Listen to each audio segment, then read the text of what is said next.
of sandwiches and things. It'll be out here. There are also some beverages out there. There's Cokes, Coke Zero, Sprites, water, and there's candy organized by color on the table out there if you need a little snack or anything.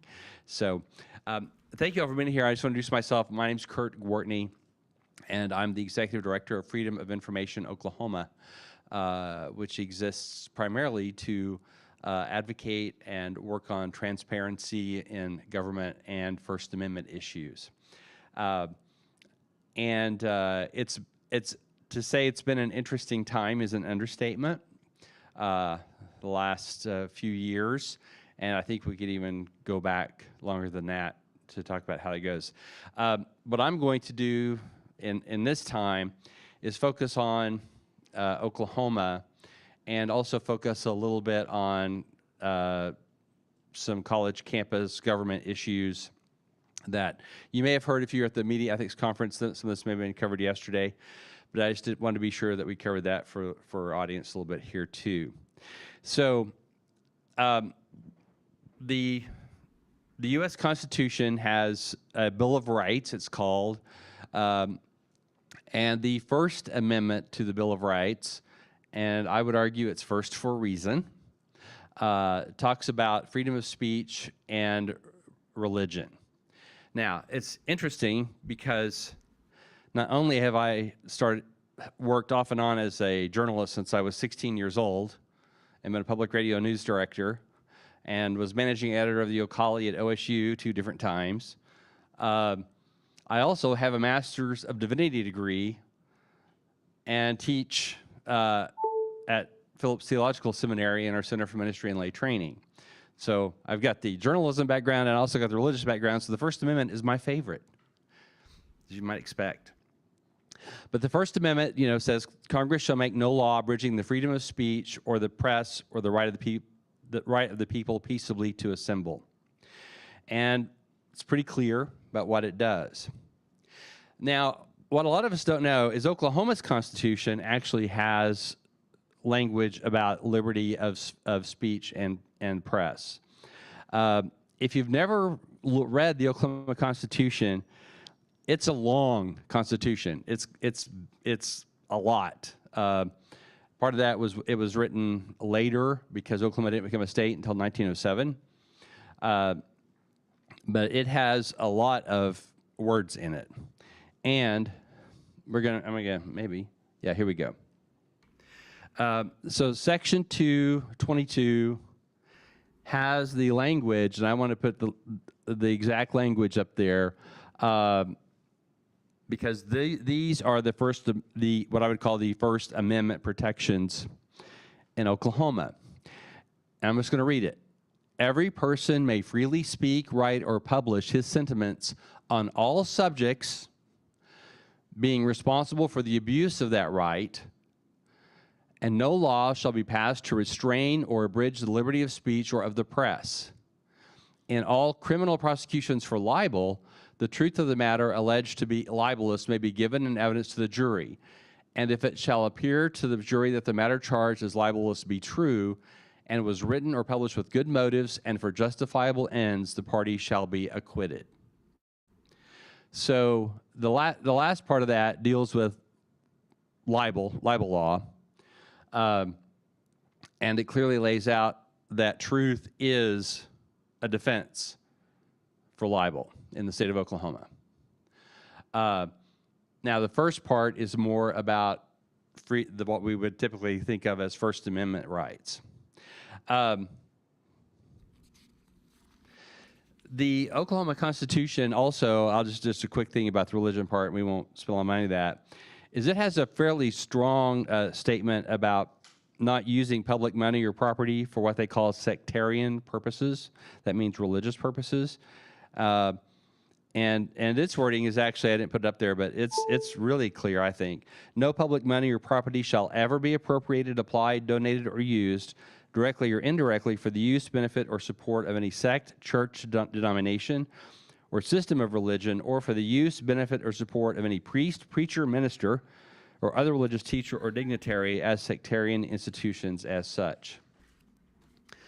So you can see the Oklahoma Constitution kind of amplifies, I would even say, on the First Amendment. So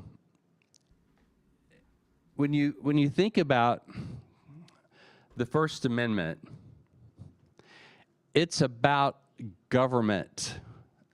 It's important to think about that, because it's when the government tells people what to say or not to say that is a violation of that. And here in Oklahoma, we have had public officials who have not only been upset by what people have said, but then they've gone and said, this is what you must say. I think the primary, the easy individual to name in that is former Superintendent of Public Instruction, Ryan Walters.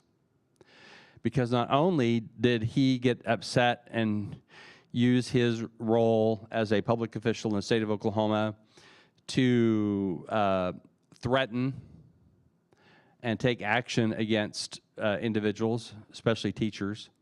I come from a family of teachers.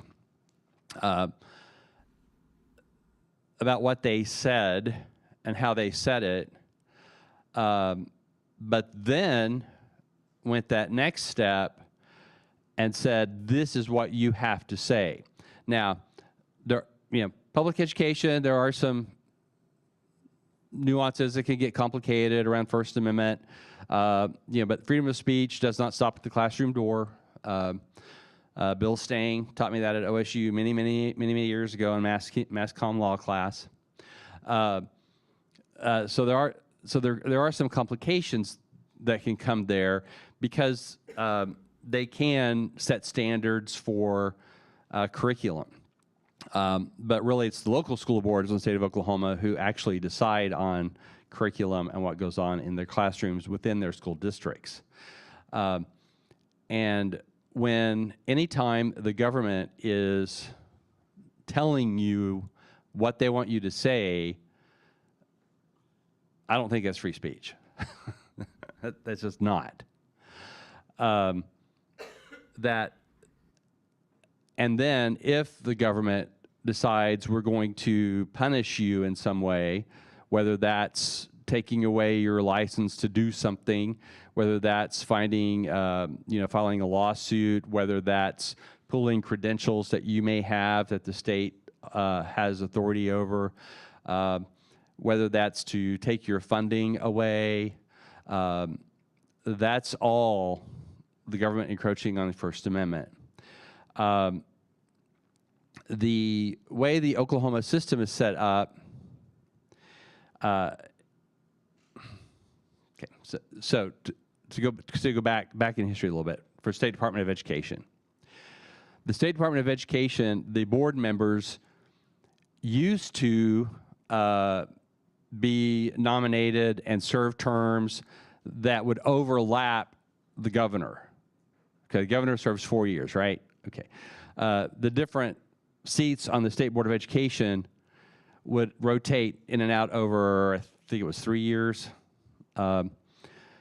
And whenever when Janet Barisi was elected and the board rebelled because they weren't appointed by Governor Mary Fallin, who was governor at that time,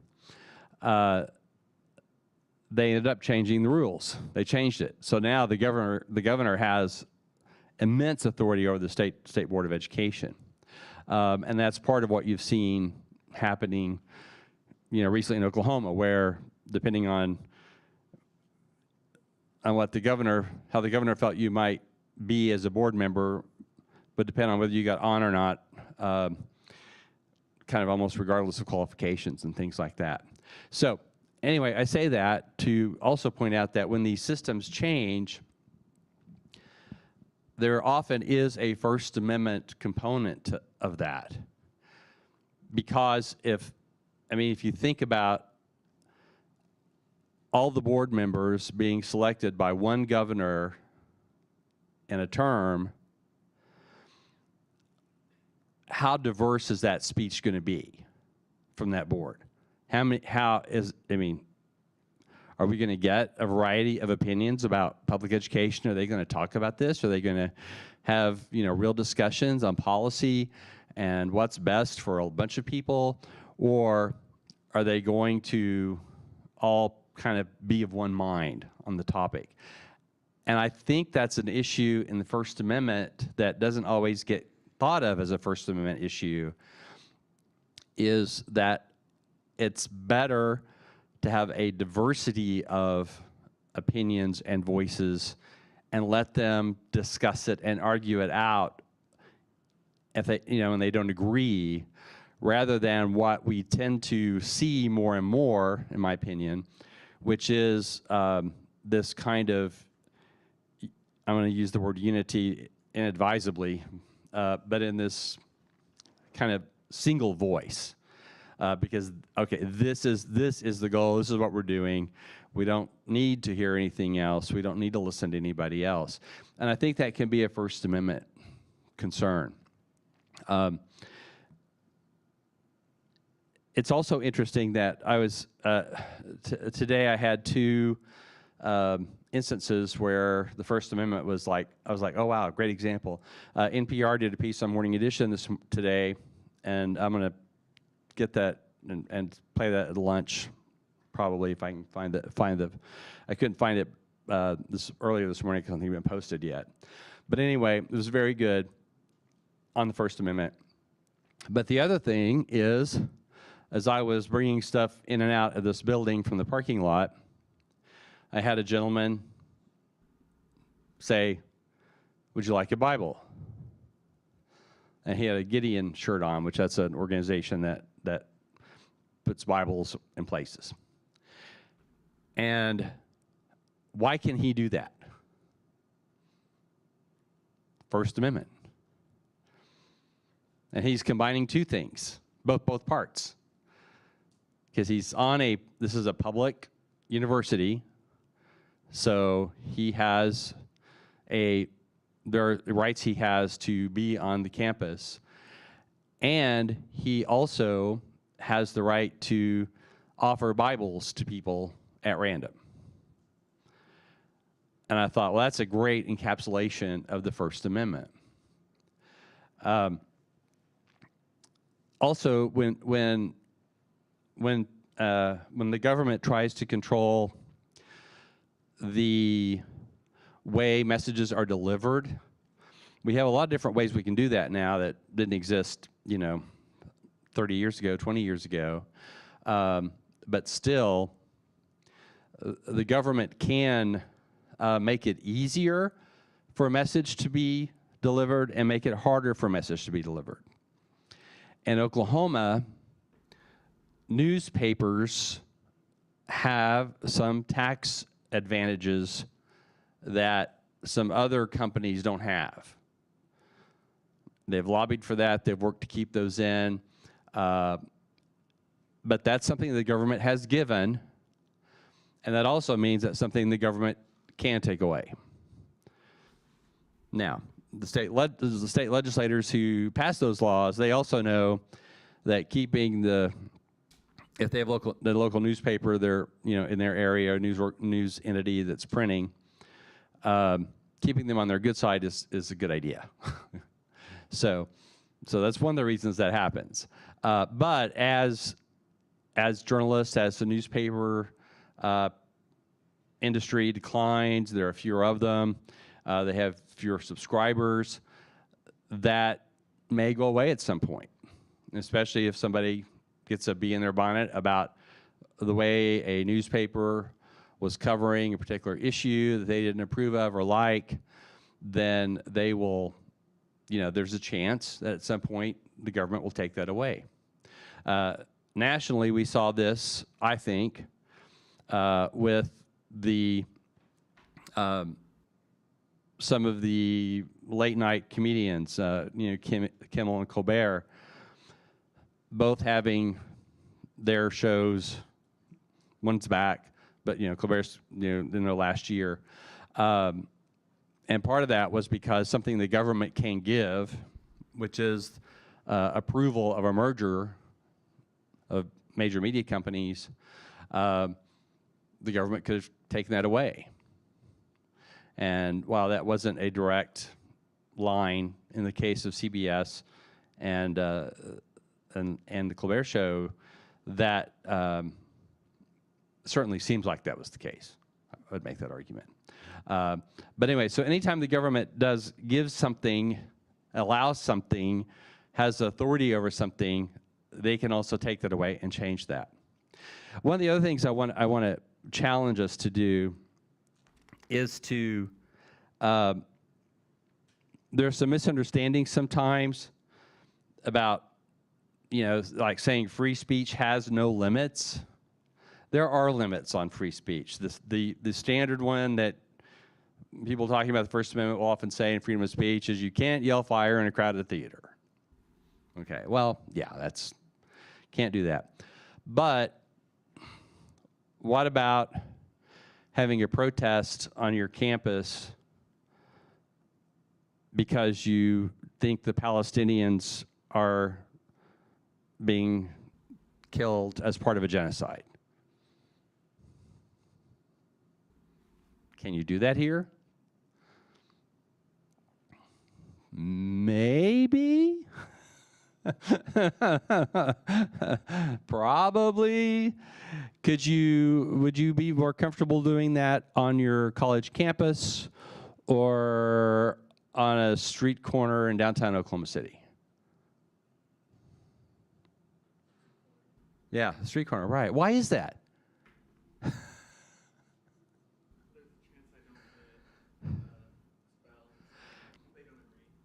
Right, the government has authority over you and this institution in a way that they might not if you were in downtown Oklahoma City.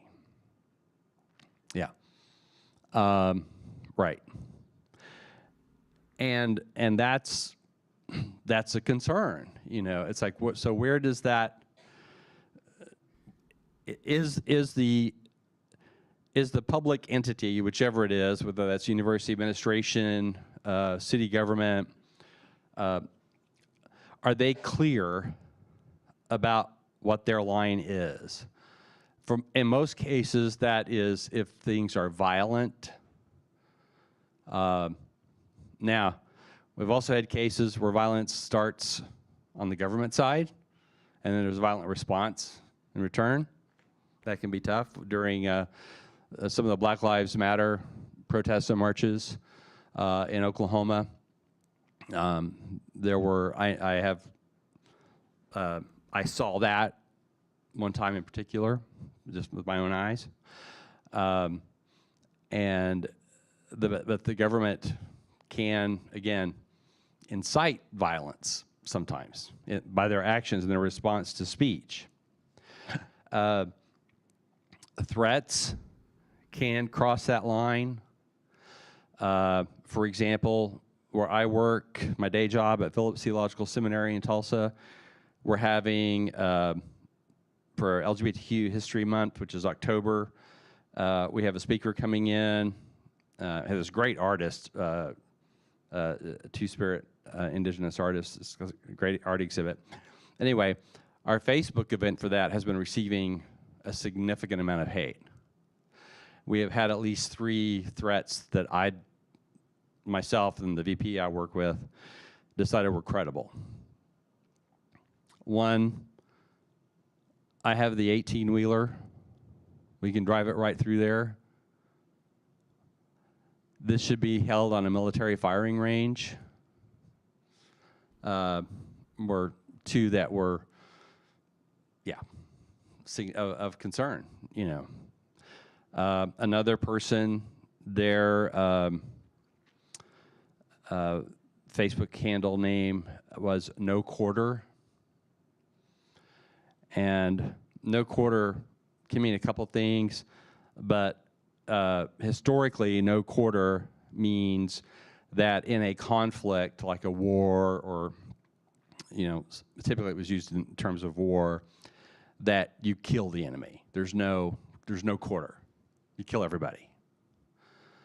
And so I thought, I'm going to check their, so if I can look at their Facebook profile and see what they're posting, because they may not know that, they may not understand that.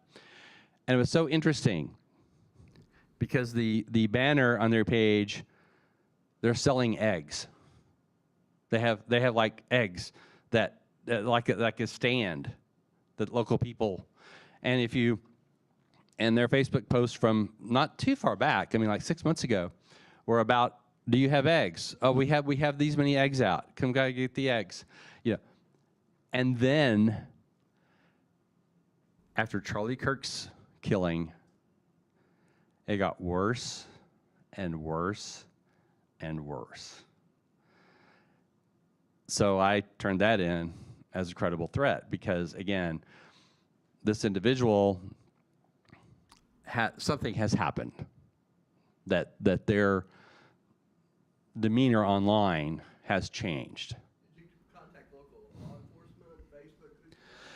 enforcement, Facebook? I contacted the FBI office in Tulsa. Yeah.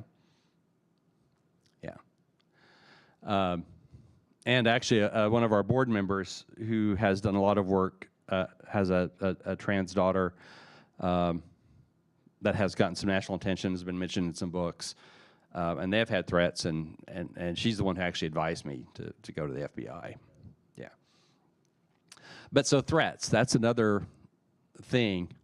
And the other thing we need to remember is that threats also make us not want to do things we might think about or want to say. It's like the threat of being expelled or having your financial aid taken away. That's makes you not want to necessarily speak out like you might otherwise. And then another one is obscenity. That's, in public and stuff. I think that's another limit of free speech in Oklahoma, and in most places. Of course, what that means, you got to figure that out. Someone's got to decide that when they know it when they see it, or however that works for you. But the idea that the government can ban speech that it dislikes is it's just unconstitutional. It just is. Now, Oklahoma, we have a state constitution, like I said, that I think kind of affirms some of that even in a more detailed way than the First Amendment of the U.S. Constitution. But the government will try to do that. It's just the nature of a system. Systems try to ban speech they think is unconstitutional. I don't know if you heard the headline out of where the Chinese government is now going after influencers, online influencers, who will say things like, we're not going to have a child because it's too expensive. Being negative. I'm not going to get married because that's I want my money to be mine, or whatever. But they're being shut down basically for expressing a negative opinion about life, which that's going. Another thing about speech, which gets to government transparency and openness and open records, which is what FOI Oklahoma does, and I get emails every week helping people get records that they want. And of course, reporters do this all the time. But that also is thwarting speech in a way, because it delays the information that we need to know. It's like, if I don't give it to you, you can't talk about it. So in a way, it's actually a denial of your free speech by the government. We're just not going to tell you. You can, we're not going to give it to you. And actually, more often than not, they just delay until, it doesn't matter anymore. So one of the things, I used to do a lot of funerals when I worked at a church. I worked at a big church downtown Oklahoma City, and I was the new person on staff there. And when you're the new person, whenever there's a, family would come in and say, Aunt Martha died. She was a member here for 100 years, but nobody knew Aunt Martha. I got to do those funerals. And what I'd tell the families is I'd say, look for reminders of your loved one as we go through this process. And that's what I want to challenge us to do about the First Amendment in Oklahoma. It's like when I saw the Gideon person. Look for reminders of the First Amendment. And one of the ways to do that is also to think about what would this be like or look like if there was no First Amendment, if we didn't have these words in the Oklahoma Constitution. What would it be like? Could you, experience something the same way you're experiencing it because there's a First Amendment? And our speaker this afternoon is going to talk about global, and the United States is unique in the First Amendment. I've asked if she would actually talk about how unique the U.S. is, and that I didn't do the research. But I just know historically the United States is unique to have that clear of a statement about freedom of expression in its founding documents. So we'll do that. But I would really challenge everyone to, take time to think about what we would lose as a community, as a country, as individuals, if there was no First Amendment. Because when you're, it's like the saying about, a fish doesn't know about water because that's all it knows is water. I think we often don't realize what the First Amendment does for us every day because we just kind of gotten used to it working. We've gotten used to being able to say what we want. We've gotten used to be able to read what we want. We've gotten used to go to the library or go to the bookstore, go online and find whatever we want. So I just would challenge us to do that and work on that. I also have a strong belief personally, and I think it bears out in the research, is that diverse communities are stronger communities. I don't want everybody to be like me because your washing machine would never get repaired if it broke. Just a silly example. We need diverse communities, and we need diverse expressions of what we believe, and we need places where we can talk about those things together, and we don't do that much anymore. Used to be, there was a time, not to harp on the olden days, when churches often served that purpose of where people who believed differently and politically saw each other every week. They were together. I know my hometown, Pryor, Oklahoma, you knew who the Republicans and you knew who the Democrats were in the congregation. And they went to church together, and they sat each other at the potluck dinner and had conversations about things and argued over what the city council was doing and what the governor was doing. But those locations where we do that are harder and harder to find. And in the online world, we've really sorted ourselves, and there's a sociological concept called the Great Sort, where we are, organizing ourselves and I think that may be our lunch calling me. I'm not sure. I'll have to see. But anyway, but having the diversity really is important. And Oklahoma's constitution comes out of a populist movement tradition that really takes a side eye at authority.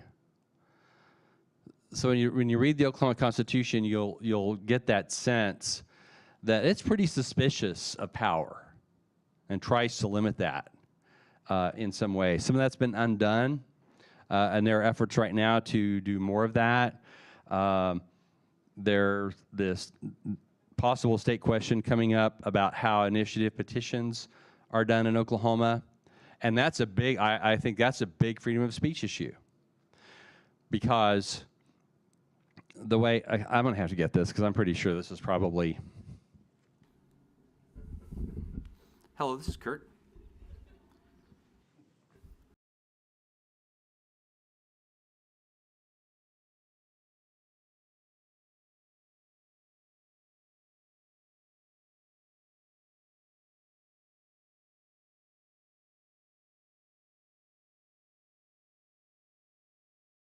They call that. I probably better answer that, or we're going to get hungry. We're going to be hungry.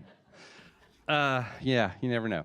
But yeah, so there's an initiative petition to change the way that state questions are operated in Oklahoma.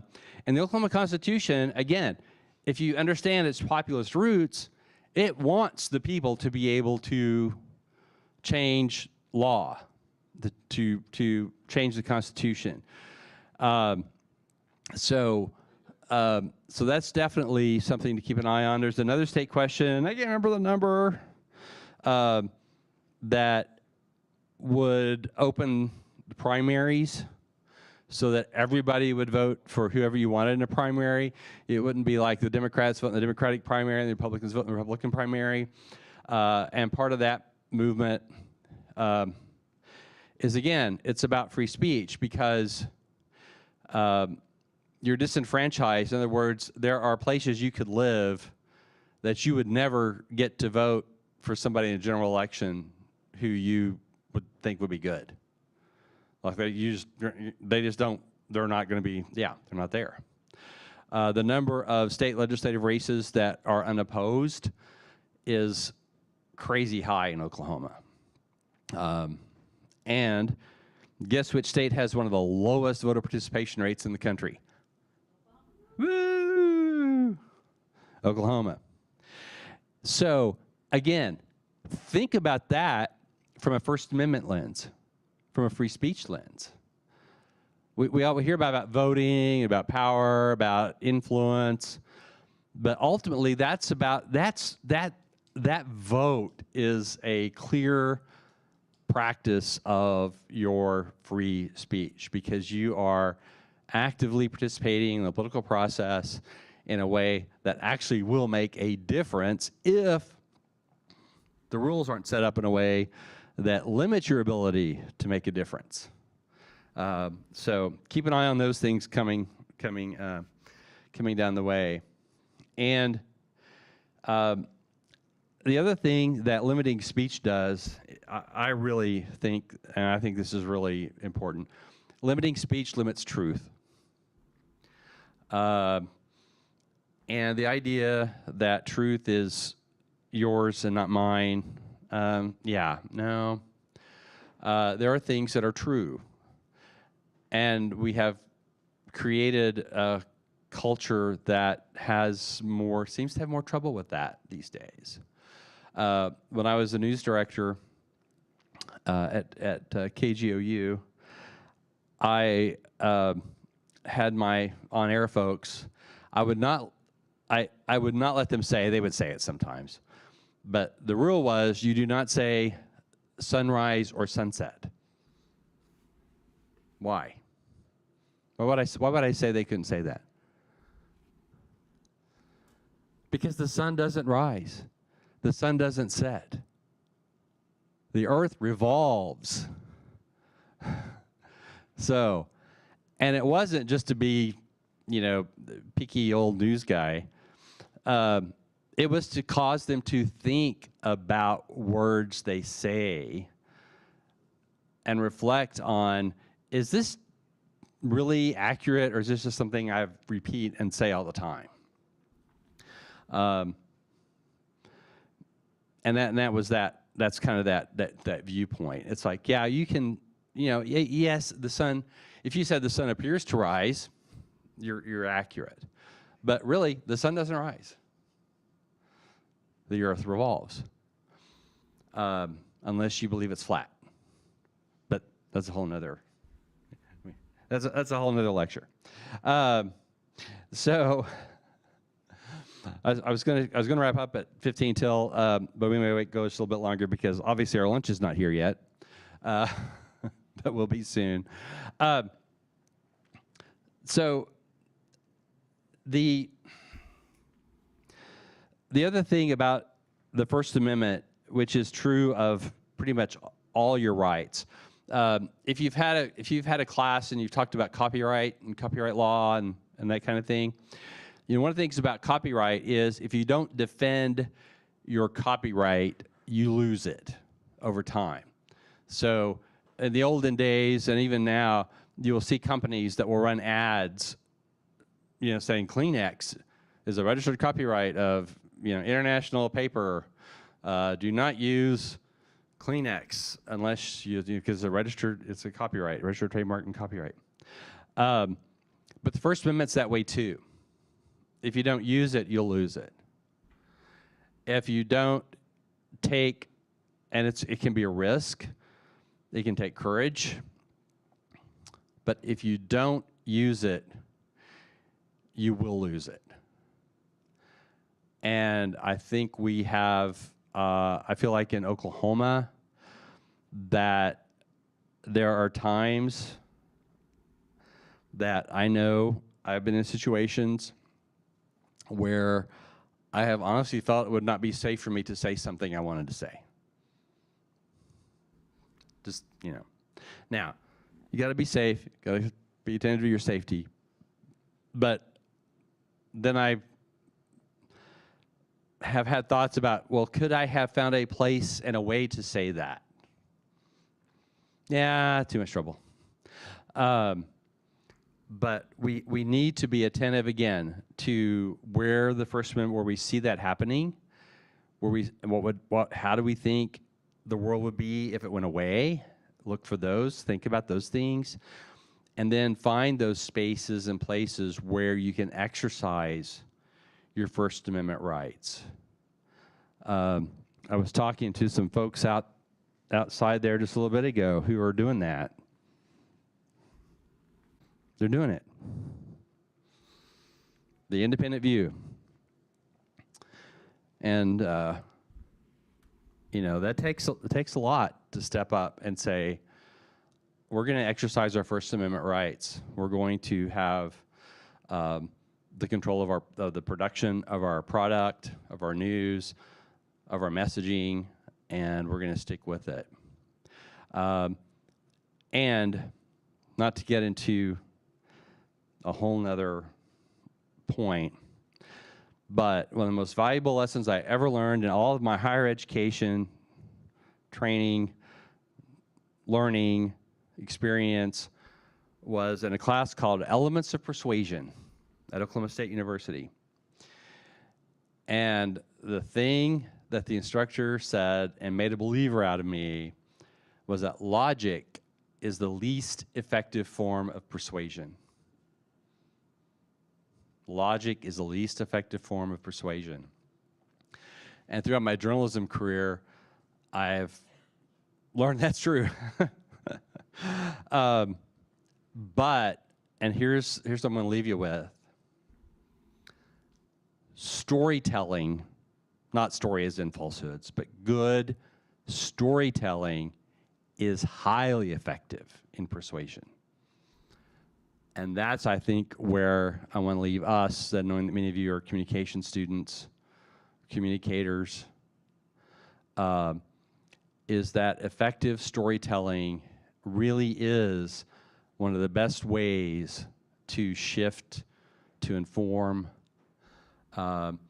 because to just present facts and logically say this doesn't work. I had another job I had a long time ago. I worked as an EMT and surgical assistant and worked in the hospital, basically. Anyway, had a patient that I just was cool old guy. He's great guy. Told great stories, and was basically dying because he smoked his whole life since he was like 11 years old, and just couldn't quit. And we had a good relationship, I felt like.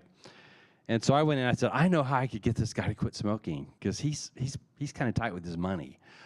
If I figure out how much money he may have spent on cigarettes, he's going to be convinced. Guess how that went? Yeah, no. Now, and he, like I said, he was a great storyteller. And looking back on that, I've thought over the decades, that would have been, if I wish I would have had a good story to tell him. That may have made the difference. So, bottom line, things I'm leaving you with, again, pay attention to where you see the First Amendment in action. Think about what would happen if the First Amendment was gone. And find a place to tell stories that help move people toward a conversation that we can have together. All right. Well, we're going to break. We'll come back at 1 o'clock. I hope lunch, if it's not there, will be there soon. It's Panera sandwiches, boxes. Should have a cookie or something in there too. And there's Coke Zero, Sprite, and water out there. So help yourselves. Thank you.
FIRE. I could read all her academic accomplishments, but basically I want to focus on what she does for FIRE. She's the senior scholar global expression at FIRE and analyzes the relationship between free expression in the U.S. and global censorship. And if you were here earlier today, you heard me say the United States is unique in its First Amendment, and then I rephrased that to say, actually, that's one of the things I wanted Sarah to ask about, to talk about, because I wasn't sure that was right, because I hadn't done the deep research on that. She's author of the book Authoritarians in the Academy, which by chance you can get one if you would like, and they're for sale out in the lobby area as you leave. As they say, the exit's through the gift shop, so you can go there. But the book, the subtitle is really the important part. How the internationalization of higher education and internationalization of higher education and borderless, I read that twice. How the internationalization of higher education and borderless censorship threaten free speech. And that's a new book. That's a 2025 publishing date. So an important work that gets at some really important issues. Her writing about global free speech issues has been featured in a lot of publications. If you search her name, you will find her in a lot of places, including Foreign Policy, The Guardian, The Boston Globe, MSNBC. That's something else now, isn't it? Yeah, whatever. Yeah, MS Now. Yeah, and the Los Angeles Times and other places. So we welcome you, and we look forward to hearing about globalization and threats to free expression. Thank you. All right, yeah, so today I'm going to talk about what the global status of free speech is, what it looks like outside the U.S., and yes, the U.S., despite having a lot of threats and challenges at the moment, is for the most part on a much freer scale when it comes to the rest of the world when it comes to expression. So today I'm going to talk about why that is and get into the details really of what it looks like when you don't have the kind of protections and precedent that we do here in the U.S. So first I want to talk about the free speech recession. We are, I think, undeniably in one of those right now on a global scale. So over the past 18 years, Freedom House has identified a continuous and, their word, extensive decline in global freedom. So 21 countries have made some progress in improving conditions for freedom, but 52 have gone the opposite way. Civil liberties, free expression, human rights have all decreased in those countries. So we have a pretty wide margin here between places where it's getting worse and places where it's getting better. Article 19, the International Free Speech Organization, they found that compared to the year 2020, over 6 billion of the world's people have less freedom now than they did a few years ago, which is pretty disturbing. Only 13% of the world lives in what's defined as open countries. So put simply, most of the world lives in some degree of mild to severe censorship. Similarly, the 2024 Human Freedom Index from Cato found that free expression suffered the largest decline of all the indicators of freedom that they studied. So women's rights, educational access, all these things, freedom of expression was the one that has suffered most in recent years. By every margin, free speech is the thing that's suffering the most. And this isn't just in authoritarian countries, though to be clear, in authoritarian countries, free speech is also getting worse. So they started low and it's getting worse. But also in democracies, especially in Europe, free speech is getting worse too. There have been significantly more developments against freedom of speech than for it from the Vanderbilt University's Future of Free Speech organization. And obviously, as you may have heard, in the US, we're also having our own free speech threats, whether it's bullying media outlets into silence, forcing compliance among law firms, influencing what clients they can take on, punishing perceived enemies of the administration. One of my colleagues has been using this term, the extortion industrial complex, to describe what's going on right now in the US, this overlap between the administration and private industries and using various means to try to make them abide by the will of the administration, even when it's not required or legal to do so. So overall, not so good right now. That's the broad view. But I want to go into some of the specifics and give people a sense of what kinds of speech we're seeing targeted all around the world, what specific areas, what points of view, and how these things, social media, tech, LGBT expression, Palestine, how all of these things are actually pretty common themes across different countries. It's not just one nation censoring this kind, one nation censoring another. These are themes that we can see across the entire world right now. So the first one I want to get to is social media and tech. So there's a lot going on here, and there's a couple different ways to look at the question of social media and tech. So one is attacks on the rights of users, attacks on people's ability to speak out on the internet. And secondly is also the attacks on the platforms or the companies that host that speech. And a lot of increases in government efforts to control how those companies do or do not moderate what people post on the internet. So one that's been getting a lot of attention recently is the UK. This may surprise you, but the UK actually arrests an average of 33 people a day for what they post on the internet. And most of this is going to be speech that would be illegal here in the US, and you could not, at least in theory, be arrested for here. So it's over 12,000 people a year that are being arrested for tweets, for TikToks, what have you. And the targets of speech are pretty broad. And the UK actually has something called non-criminal hate incidents. And so this is something where the speech you post is legal, but you can actually have police visit your home and question you and say someone called us to report that they didn't like what you posted on the internet. So we're here to record an NCHI, and they actually, there's some contested discussions right now about how they're going to continue this program, but they actually were keeping a list of people that could be available to prospective employers. So I think it's kind of, hasn't gotten as much attention because there's the Chinas and the Russias of the world. But also in the UK, they've been doing some pretty bonkers stuff when it comes to speech on the internet, and speech off the internet too, which I'll get to in a bit. So you can see that lovely think before you post that doesn't look at all disturbing tweet from the government.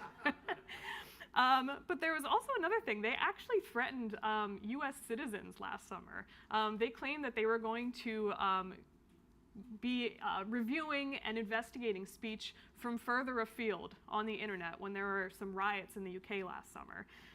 So I don't believe they've actually followed through on that, but the threat alone is pretty worrying, and you may be aware of this, but there is some precedent of the UK trying to interfere with things outside the UK. And so, as I mentioned, some of this is about what people can post, but it's also about what platforms can host. And so this has become a big thing in the past few years in Brazil. You might have heard a little bit about this. There's specifically one judge on the Supreme Court in Brazil, Moraes, I think his name is, and he has a lot of power and authority to issue investigations and orders to social media companies after what's been going on politically with Bolsonaro in Brazil for the past few years. And Elon Musk, who loves to be at the center of stories about social media controversies, he got into a pretty long spat with Moraes last year. And ultimately, it culminated in the judge banning X, ordering X, because X refused to hand over some information, take down some posts that Moraes told it to. But what got even more disturbing was Brazil temporarily threatened daily fines of $9,000 US daily for people who tried to use a VPN to access X. And Brazil is not a wealthy country. That's $9,000 is more than what some people would make in a year. So that's what you pay the price of just for trying to access X behind the government's ban. And VPN bans, this is kind of going to be an emerging thing in the future of free speech on the internet. Just as a general rule, if your country is trying to ban VPN access, something's going awry, because that usually means there's some effort to limit how civilians and citizens can access the internet. And another one we're seeing, and we're going to see a lot more of this, I think even in the US, is social media bans by age. So Australia is at the forefront of this. They passed, I think, what's probably the most broad bill when it comes to limiting young people's access to social media and the internet. But what makes Australia so interesting is that there's actually no exception for parents' rights here. So parents can't say, I want my kid to be able to access social media and certain internet sites. The government's deciding, even for parents, that young people can't get on the internet. And so we're actually starting to see these pop up, different versions of this as state bills in the US. And I think we're only going to see more and more of that in the future. So I would not be surprised if, that's one of the most pressing questions going forward is, can people who are under 18 use the full internet? And so next is blasphemy. I talk about blasphemy a lot, something I've been writing about for over a decade, and I still get people who are actually pretty shocked that blasphemy is still illegal. It's actually still illegal in dozens of countries. Not only that, there are 7 countries where you can still be executed for blasphemy, and people actually are still executed for blasphemy. So here's just a few recent examples. So that woman right there, she was recently sentenced to, I think, 2.5 years in Morocco because she's a feminist activist, and she wore a shirt that said Allah is lesbian and posted it on social media. And so for that, she's going to spend a couple years in prison, maybe more, we'll see. I think she's currently appealing, but I would not expect much success on that. And this cartoon here, this summer, this caused a massive controversy in Turkey. It led to the arrest of 4 magazine cartoonists and editors for inciting public hatred over a cartoon that they claimed depicts the Prophet Muhammad, there on the left. Here's the thing, that doesn't actually depict the Prophet Muhammad. It's meant to depict a man who's named Muhammad, and it's supposed to just be a stand-in for a Muslim man since Muhammad's a very common name. And it's also depicting, it's meant to be a Jewish man. And it's just an anti-war cartoon. They're shaking hands, they've clearly both died from violence, and the implication is that everyone suffers in religious-based violence.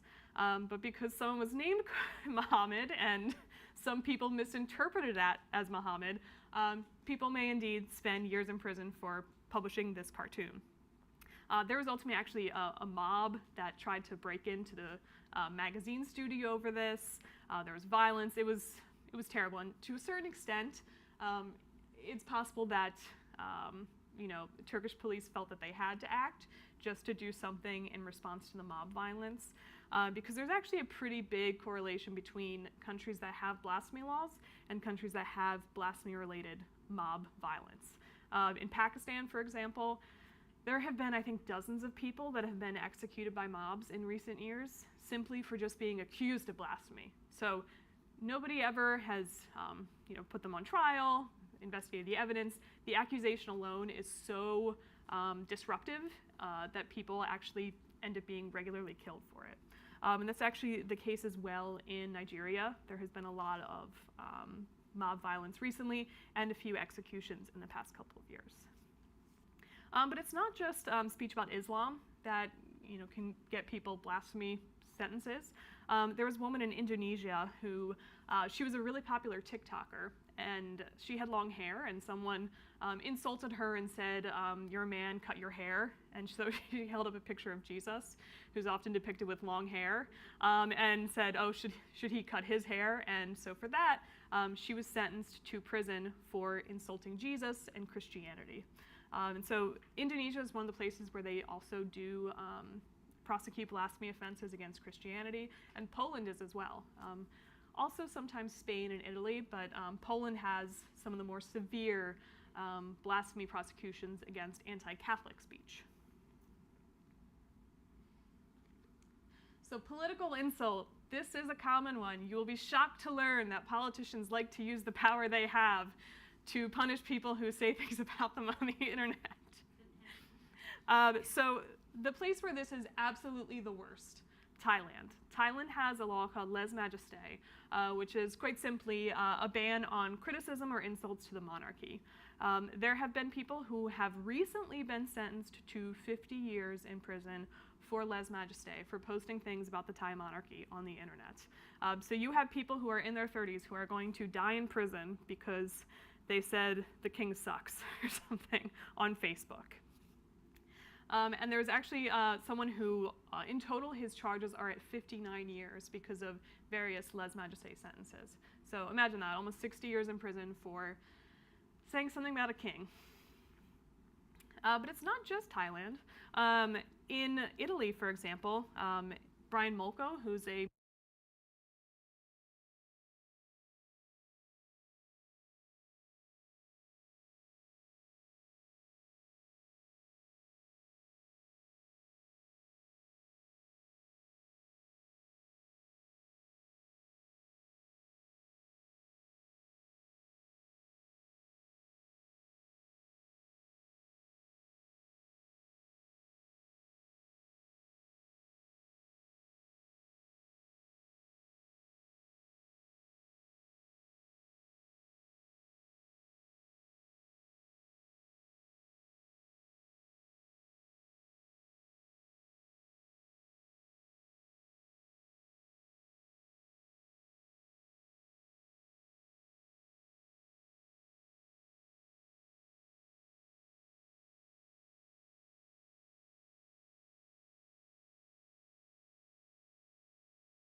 Okay. Okay. All right. Is that okay? All right. So in Germany, for example, people are being convicted for the chant "From the river to the sea," and this is obviously a very controversial phrase that people have very conflicting feelings and discussions about, and that's fine. But in Germany, it's not just a question of is this language appropriate? Is it anti-Semitic? Is it right, wrong? It's also a question of the law, and so they have been convicting people for engaging in that expression. In France, there's been a lot of censorship of speech about Palestine, even the Palestinian flags. There's this summer a mayor who banned just showing or waving or having the flag at all. So depictions of that flag were banned because it's controversial. But also people who have criticized Gaza or who have criticized Hamas. There was a Palestinian family whose son was tortured to death because he criticized and spoke out about Hamas. And this one is interesting because in Argentina, a lawmaker was recently indicted for posts critical of Israel. And what's notable there is that Argentina, a few years ago, instituted the IHRA definition of anti-Semitism. They codified it into law. And so this has been the result of it. The use of this definition, which there's actually been some efforts to get it codified onto campuses here in the US, the concerns have been that it would be used not just to punish anti-Semitic harassment and threats against students, but that it would more broadly be used against speech that's just political speech about Israel itself, which, whether you agree or disagree with it, it's ultimately still protected speech in the United States. But the codification of that in Argentina shows how that creates some political speech issues there, because the lawmaker had posted things, I think, accusing Israel of genocide and making some claims that we're used to seeing, but because that law was codified in, she's being convicted under it.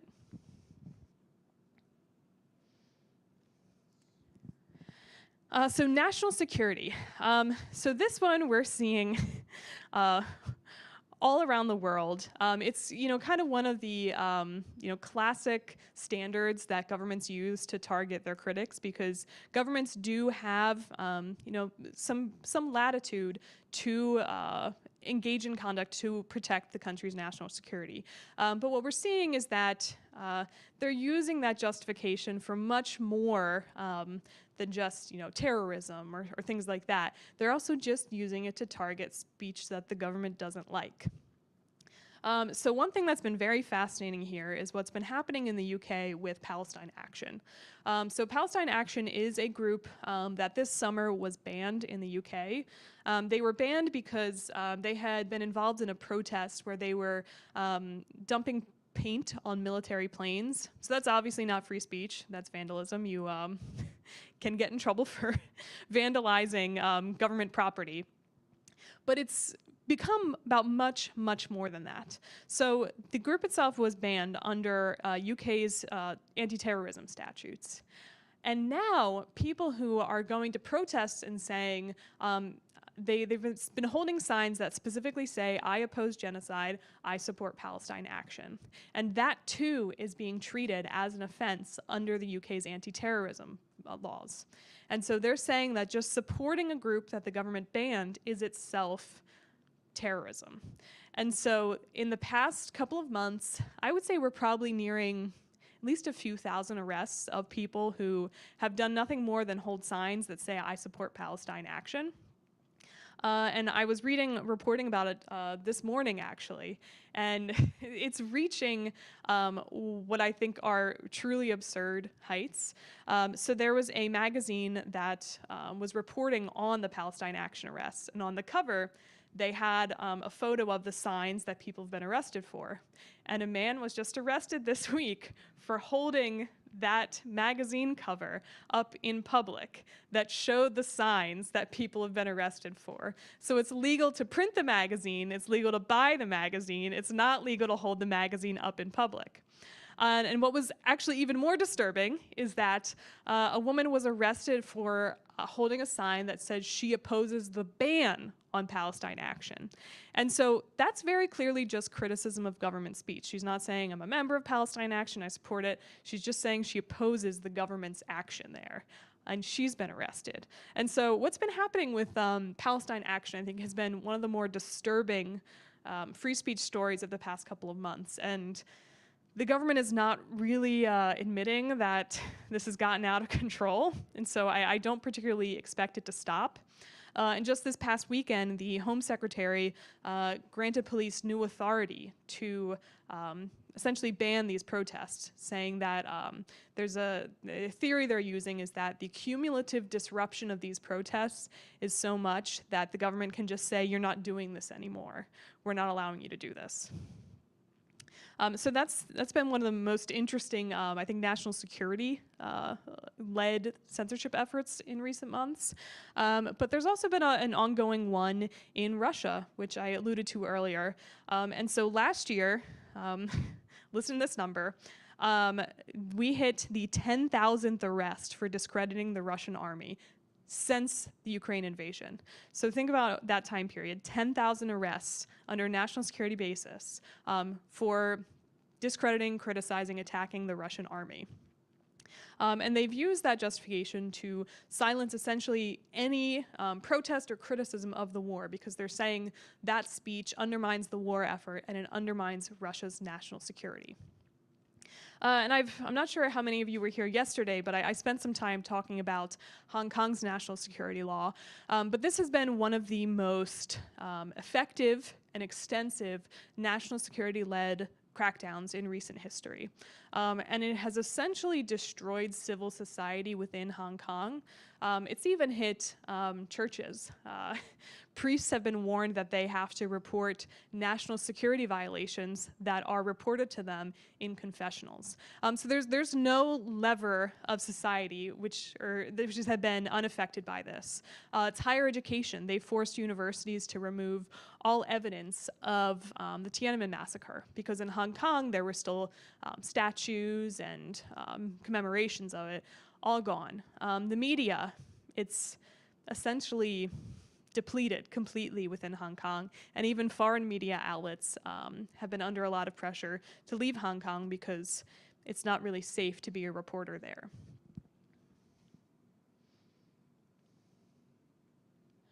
And the last one I want to talk about is transnational repression.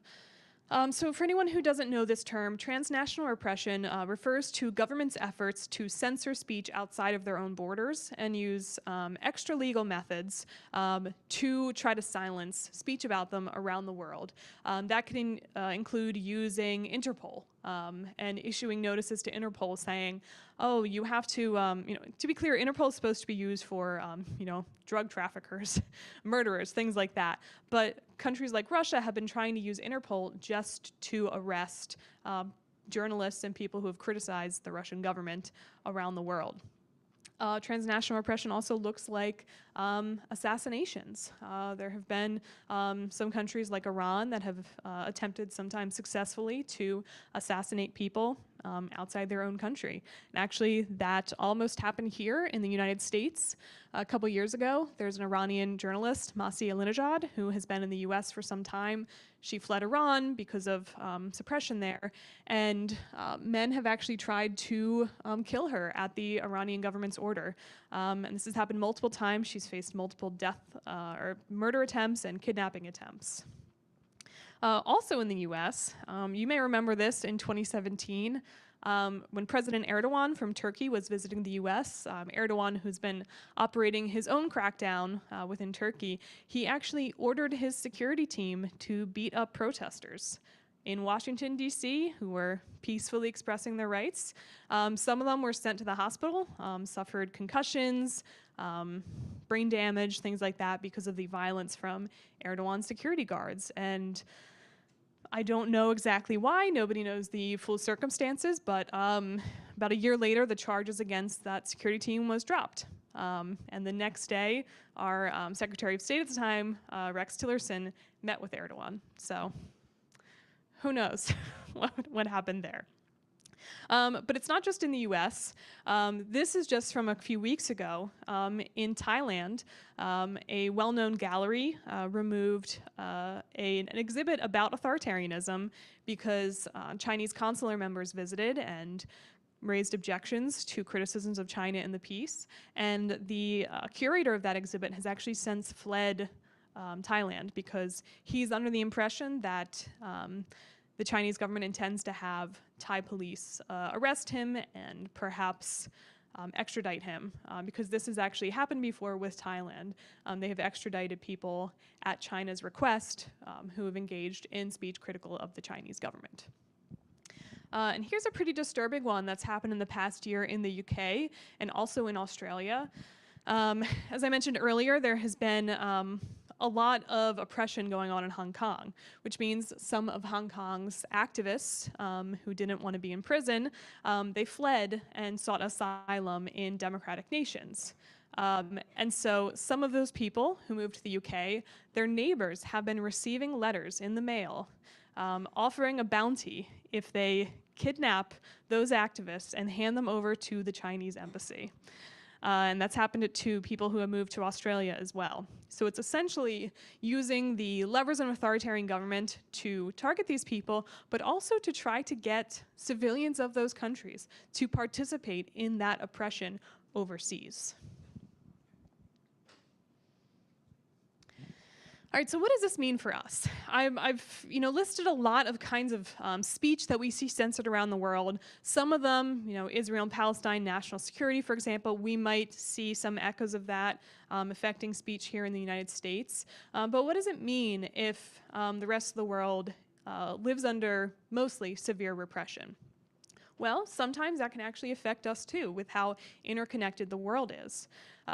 So the first one I want to talk about is Midjourney AI. So Midjourney is a AI image generation tool. I think it first, rose to fame when it was used to generate the Balenciaga Pope, for anyone who remembers that. But there's one thing that Midjourney will not let you generate, and that is satirical images of Xi Jinping. And it's not because Midjourney AI is a Chinese company. It's not. It's an American company. It's based in San Francisco. But the CEO openly admitted that he wants to be able to sell his product in China. And so he is making the global rule for speech that you cannot mock Xi Jinping. You can mock Biden, Trump, Putin, whoever you want, but not one person. And the interesting thing there is that most companies that want to sell their products in China, they'll create different versions. So they'll sell a version in China that shows and repeats the Chinese government's censorship policies, but not Midjourney. They're taking the easiest way possible and saying, this is our global rule. We don't want the trouble of trying to have different rules for different products. So everybody gets to live under the Chinese censorship rules when they use Midjourney AI. And I touched on this one yesterday in my presentation, but Harvard Law, a vice dean, chose to censor a Chinese dissidents event because it was taking place when Harvard's president was meeting Xi Jinping in China, and he didn't want that event here in the U.S. to affect Harvard's options and opportunities overseas within China. So he chose to censor speech on a U.S. campus rather than limit or affect the relationship with the Chinese government. And this one, I reported on it last year. I think it's a really fascinating case. So this is with Reuters.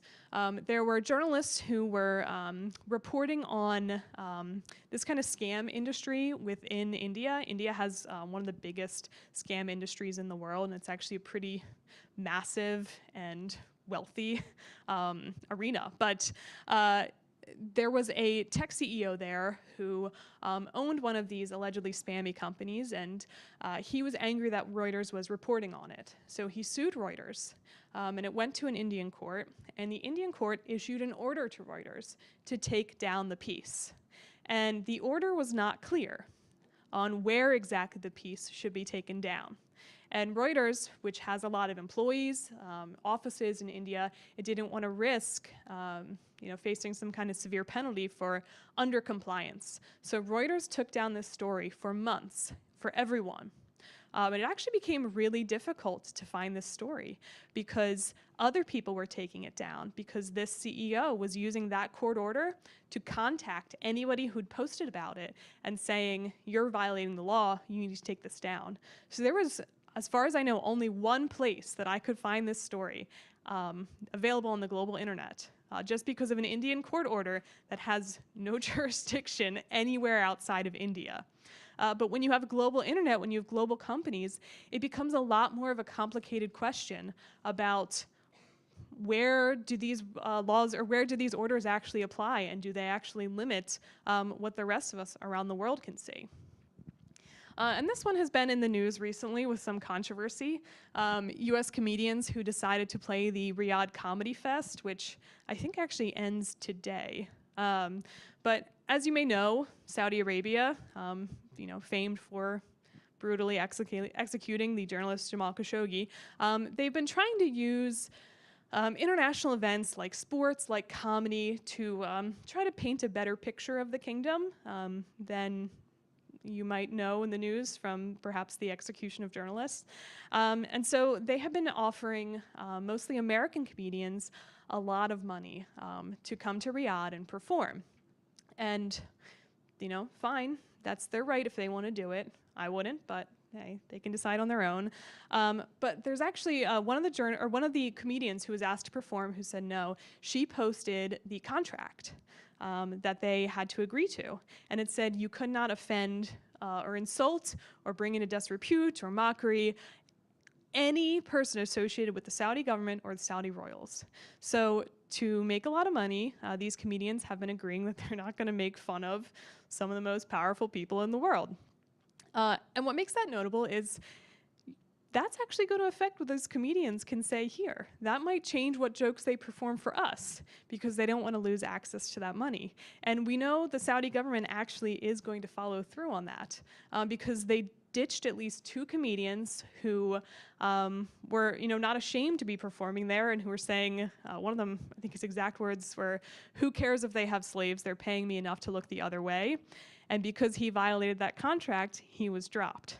But so think about what it means for some of our most high-profile comedians, Dave Chappelle, Bill Burr, Kevin Hart, to be essentially agreeing that who knows for how long they will not be insulting one of the most powerful rights-violating governments on the planet.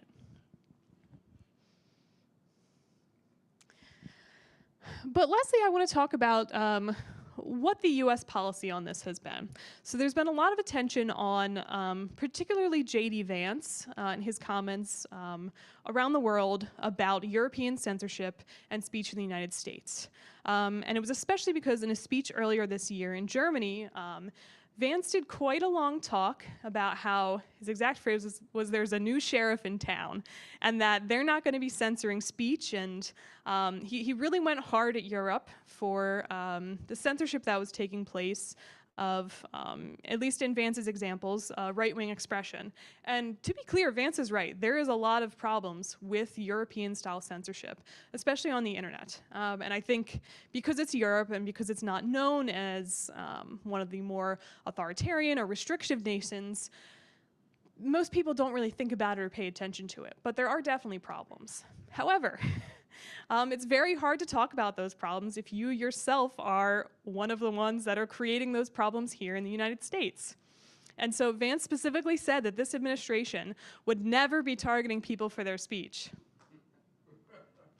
I can leave it up to you on whether that's accurate or not. But they've been following through on that in recent months this summer when it comes to Brazil. Because I mentioned earlier, Brazil does definitely have some serious censorship issues, especially with people who, whether you agree with them or not, are challenging the Brazilian government. And so there's been, a round of sanctions this summer, tariff threats. People have lost their visas because they have been associated with or a part of Brazil's censorship orders. But again, we are kind of losing our capabilities to be ordering the world around on free expression if we can't be taken seriously ourselves here as viewpoint neutral protectors of free expression. And what was especially notable with the retaliation against Brazil this summer was that one of the people they were complaining about specifically was a Brazilian journalist who was being targeted by Brazil for speech he engaged in while in the United States. And the idea was that people should be able to speak freely in the United States, even if they're immigrants, without being targeted. Again, it's a good point, but this administration has been explicitly targeting people who are here as immigrants for their speech, for deportation. So we have a bit of an issue here where I think we're accurately, in some cases, pointing out where other countries abroad are failing on free speech, and they are. The world is, as I mentioned earlier in this talk, it's not in a good place right now for free speech. But it becomes very difficult to get people to listen to us on that front when we're enforcing some pretty bad restrictions here at home. So I think we have a lot of work to do on that front. Fixing the problems here, but also being taken seriously as a global leader on free expression, because I think it's probably pretty clear that I am concerned about where things are globally, and I do think that we need real protectors of free expression to stand up and advocate even for unpopular speech. But the problem is it's really hard to do that if you're not practicing what you preach. So that's the end of my presentation. I'm happy to answer some questions. I think we have maybe 15 minutes. So if you have any questions at all about global free speech, I will do my best to answer them. Repeat them in the microphone if you don't mind. The questions when someone asks. Sure, sure.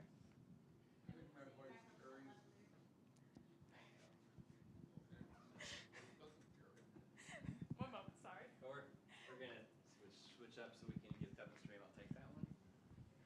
All right. Make this for you. All right. I'm used to speaking So without mic. I'll hold it. I'll hold it. All right, yeah, that's the theory. You never go and give up the Never let go of microphone. a live mic. You never let go of a mic.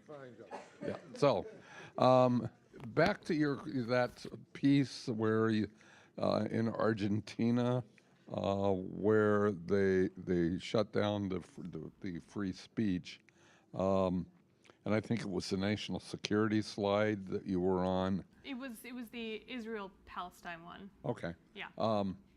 Was there any indication of why Argentina had created that law? So I'm not sure, and I need to check exactly when they incorporated the IHR standard. It may have been after October 7th, but it has been around for at least a few years, so it's not something that just sprung up. But they've had the IHRA definition incorporated for a few years now, and to my understanding, this is the first time it's being applied in this context. So there's no historical connection between No, I Argentina see what you're and asking. Israel. No, it's within the past 5 years at least. Okay. Yeah. It's there. That's how I'm wondering. Yeah. No, I get it. Yeah. So.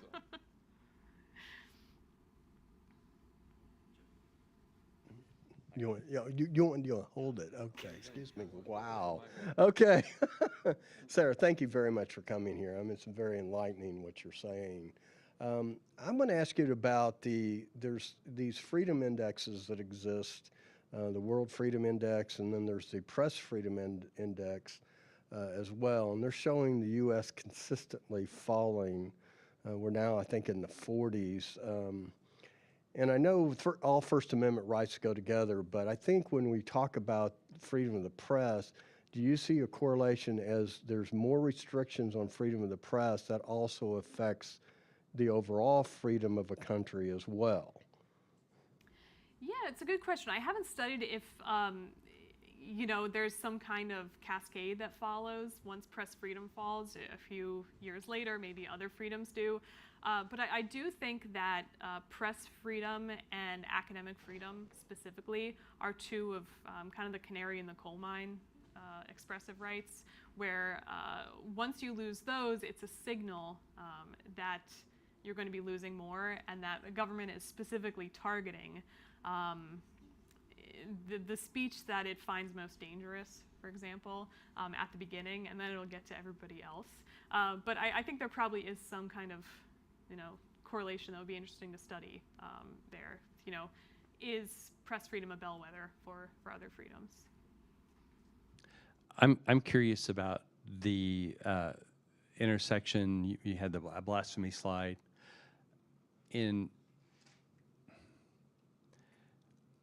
Is there a correlation between a rise of a more conservative religious viewpoint in a country and some of these issues?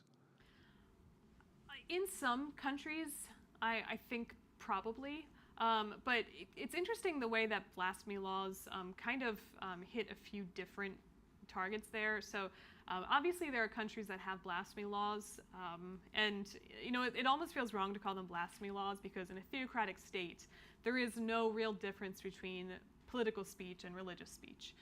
If your government is a religious government, what you say about faith is what you're saying about government, and vice versa. So I think there are some countries like Iran, like Saudi Arabia, where there isn't any daylight between censorship, political speech, and religious speech. But what has been really worrying in the past couple of years has actually been European nations that are backsliding on this issue. So last year, it was either last year or 2 years ago, Denmark adopted a religious desecration law. So if you desecrate religious texts, you can face prosecution for it. And it's because they had some really high-profile and controversial Quran burnings.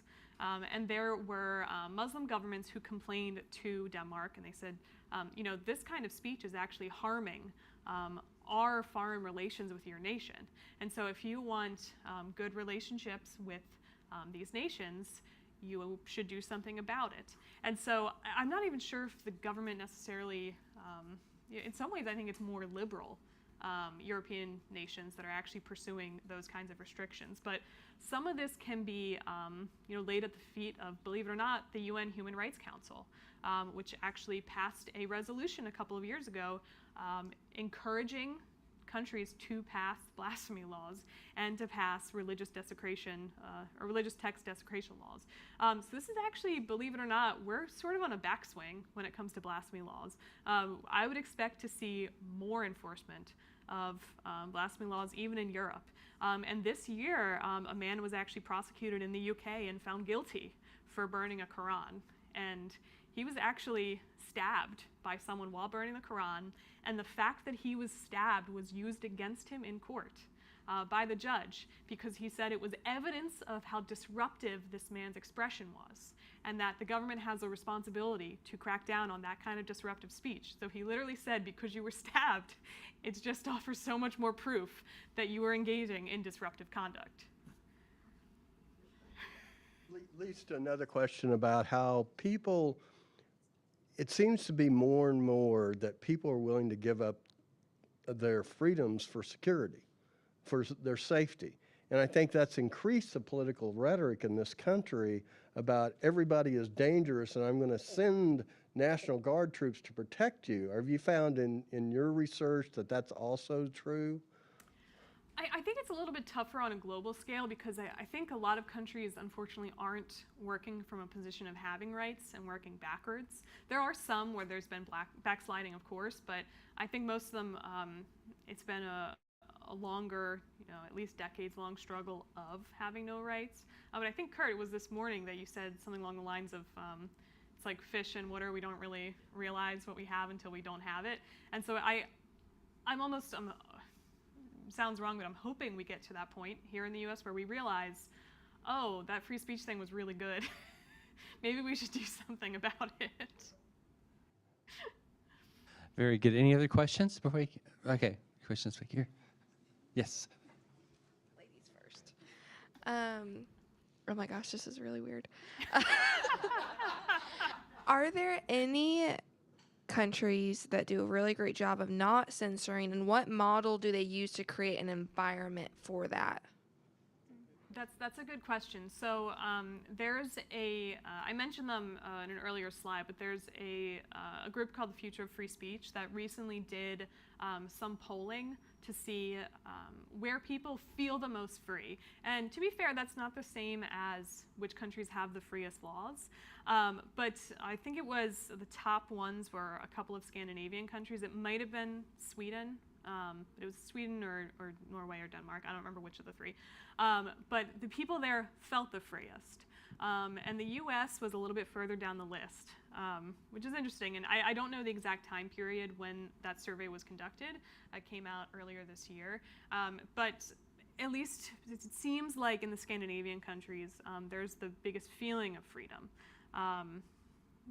There are probably a lot of different factors for that, but it seems that model is working to some extent. But I still think that the First Amendment is by far the best protector of free expression. And a lot of countries would benefit by adopting it, but obviously we're having some challenges these days.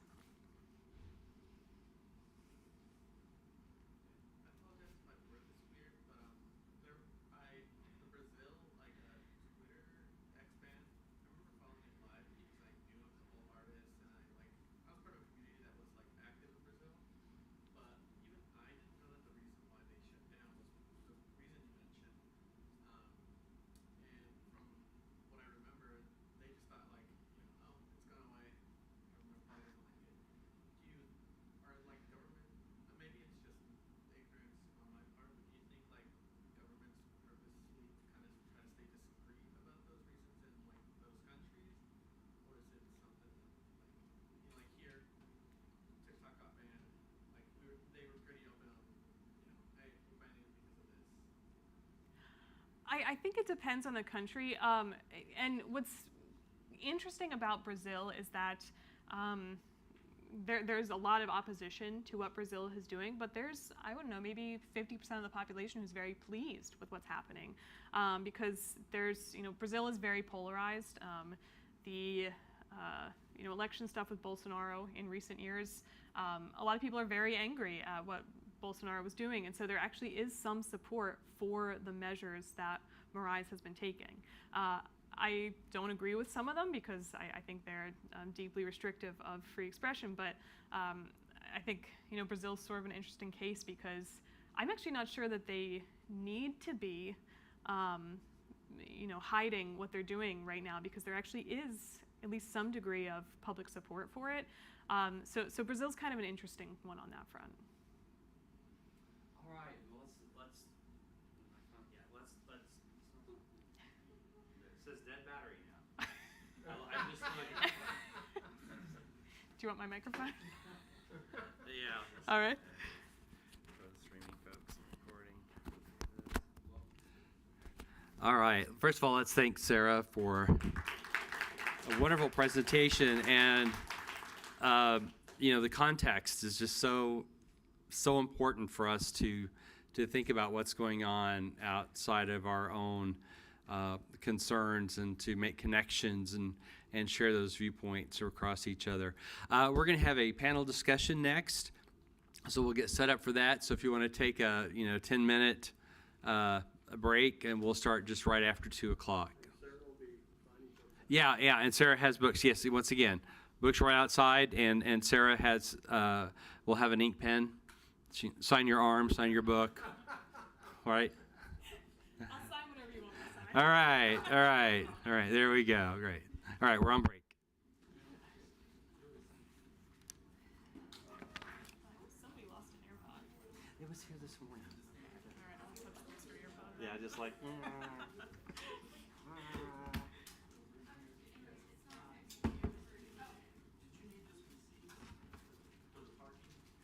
I really like the fire statement on the compact. Oh, yeah. I mean, it's been the part that really disturbed me was stuff in there. I mean, there's a lot to be disturbed by. The stuff about how universities have to be responsible for limiting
fruition. Right. What?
Online. All right, we'll get our panel going. We had Not worth it.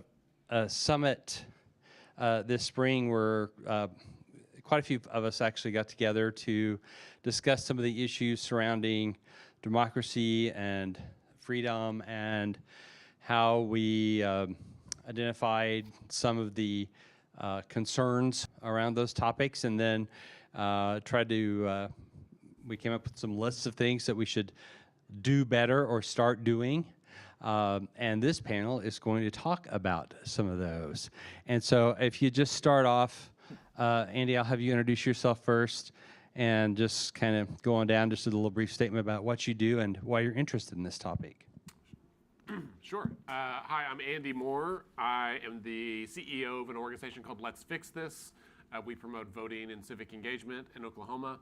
I'm also the executive director of the National Association of Nonpartisan Reformers, which is a network of organizations across the country working on electoral reform.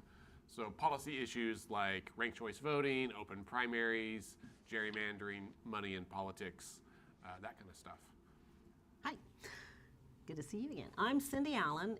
I am a retired journalist. I most recently was the editor and publisher of the Enid News and Eagle, but prior to that I've been editor and publisher in 3 states, including Oklahoma, Kansas, and Arkansas. And I'm currently retired, but I do write opinion pieces for the former company that I worked for, CNHI Oklahoma, and they distribute the pieces out to their newspapers, and they run them if they want to, or don't run them if they don't want to. But anyway, that's what I'm doing now. My name's Joey Sennett. I teach at Oklahoma State University's School of Media and Strategic Communications. I teach media law there, and I was on the Freedom of Information Oklahoma Board of Directors for about 15 years. I'm on their advisory board now. I deal with a lot of open government issues, but also First Amendment stuff, particularly for high school students. And gerrymandering and all that, that's a leftist group, right? That is a far leftist. That's right.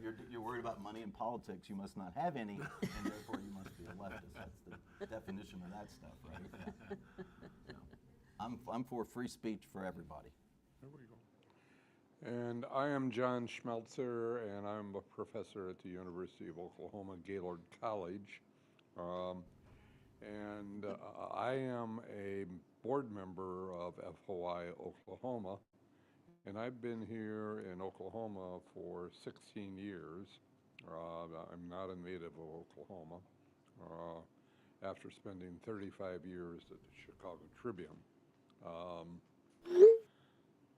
And like Joe Haidt, I am the winner of a Pulitzer Prize. So it. Oh, you want me up here? Okay. So I'm going to kind of try to moderate this a little bit, but I want to start off with kind of a question, because it's the elephant in the room a little bit. We're at a stage right now where Project 2025 is supposed to wind down at the end of this year, which is the playbook that has been adopted by the Trump administration. So if, what's next? The Project 2025 has been a full-throated attack on the First Amendment. So I'm going to go start down with Andy and let Andy start, and let's start the conversation there. So what's next after Project 2025? Yeah. Project 2026. I'm just kidding. So there's an article in The Hill back in August that they had gone through Project 2025 and looked at everything to see how much had been implemented. At that point, so it's just a few months ago, 47% of the items in the plan had been implemented, and several others were kind of in the pipeline. I think this year has gone by a lot faster, and in some cases chaotically, than I think a lot of Americans anticipated. I think two things are going to happen, and I don't have a crystal ball, but I think looking ahead to the midterm election cycle, the popularity of many aspects of Project 2025 and of the current administration's priorities are viewed very negatively by a majority of Americans. That trend has been continuing for a few months, more steeply over the last 3 months. And pretty soon here, we're going to be running into midterm headwinds, right? So you're going to have congressional candidates across the country launching their campaigns, doing their own polling, and they're going to be polling these issues. And so you're going to start seeing messaging. There's at least the opportunity or the chance that some of the congressional candidates are going to be confronted with the fact that they're forced or strongly encouraged to run on a platform that is a losing platform. And so at least the Republican Party is going to have to make some internal conversations about how they decide, like what policies we're going to endorse and what ones we're going to support. The, fly in the ointment to that is in most states, we have closed primary elections, which means that only Republicans can vote in those primaries. And so those kinds of issues, those like red meat, very partisan issues, argument on both sides, right? The Republicans have theirs with Project 25, and the Democrats have theirs. It's not a cohesive plan, but they're going to run on those issues to try to win their primary nominations for each side. And as we see an increasing number of voters disaffiliate from both major parties, then some of that, you end up with a smaller and smaller pool of voters who vote in primary elections. They're still very loud, even if they're small in number. And so what we don't know yet, I think the big question is, how will increasingly partisan primaries influence general elections where turnout could be a lot higher than people are expecting? And what does that mean for the First Amendment and for free speech? Well, that's a whole other question. I think it's all entwined. It is all entwined. I think it's entwined too. I think that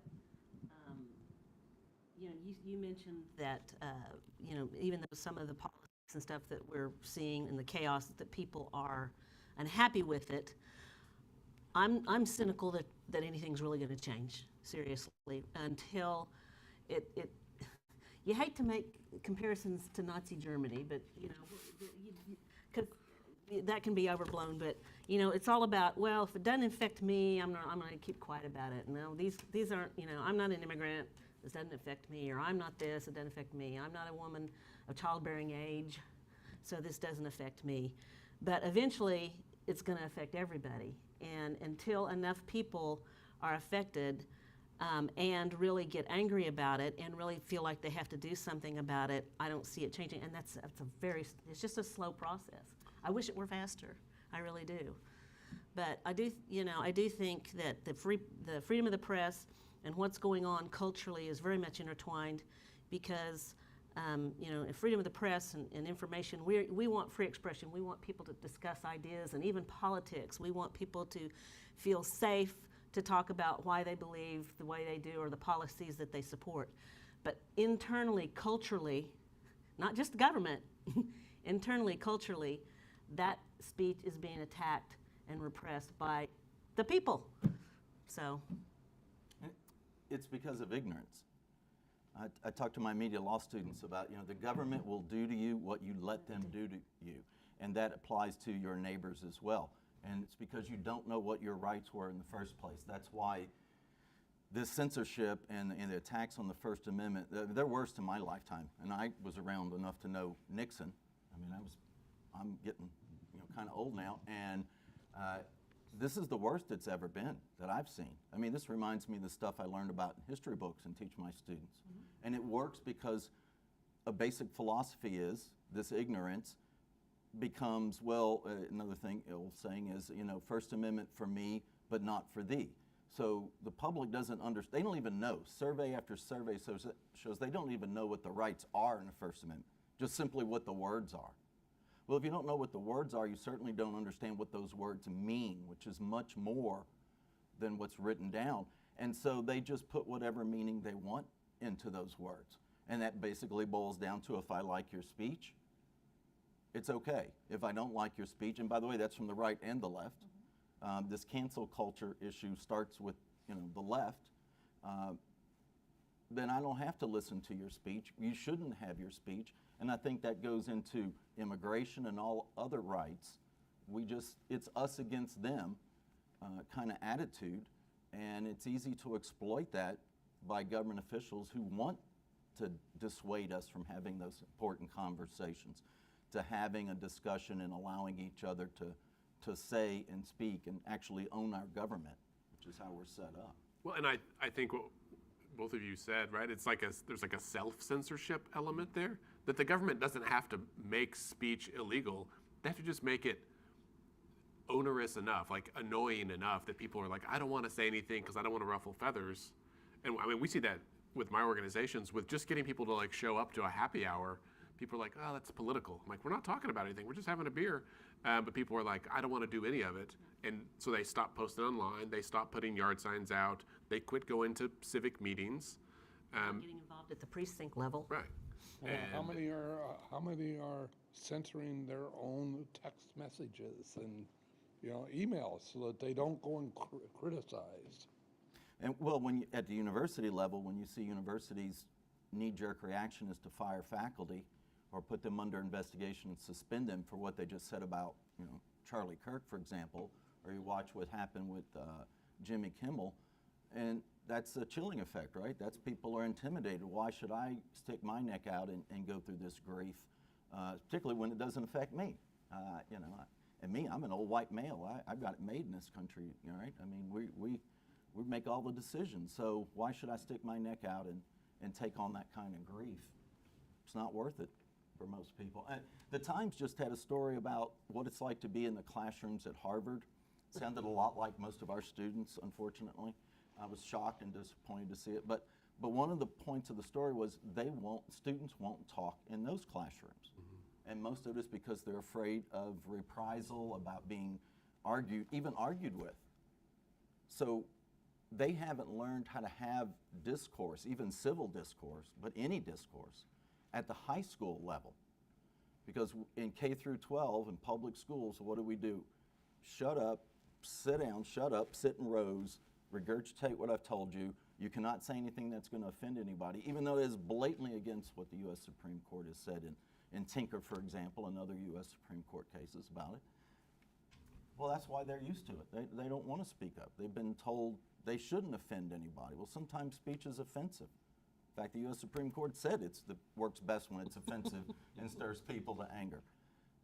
So where do we go next? Well, we need to educate the population, and that's going to take a lot of work, especially when we're fighting upstream against K through 12 education. And you made a good point about, where people don't really understand the meaning behind the words of the First Amendment, and that's why we have events like this and other events that are that are focused on free speech and free expression, but there needs to be more of that. However, we're in an environment where that becomes, anything like that becomes so political. We just dismissed, or he dismissed himself, one of the worst violators of of expression and any intolerance and anything else when Ryan Walters left. And it'll be interesting. There's been real trauma, I think, in public school classrooms due to that fella.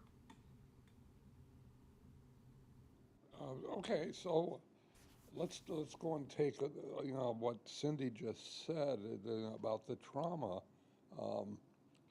What is the trauma doing to Andy? Do you think, is it the trauma, or is it something more that is impacting people so much?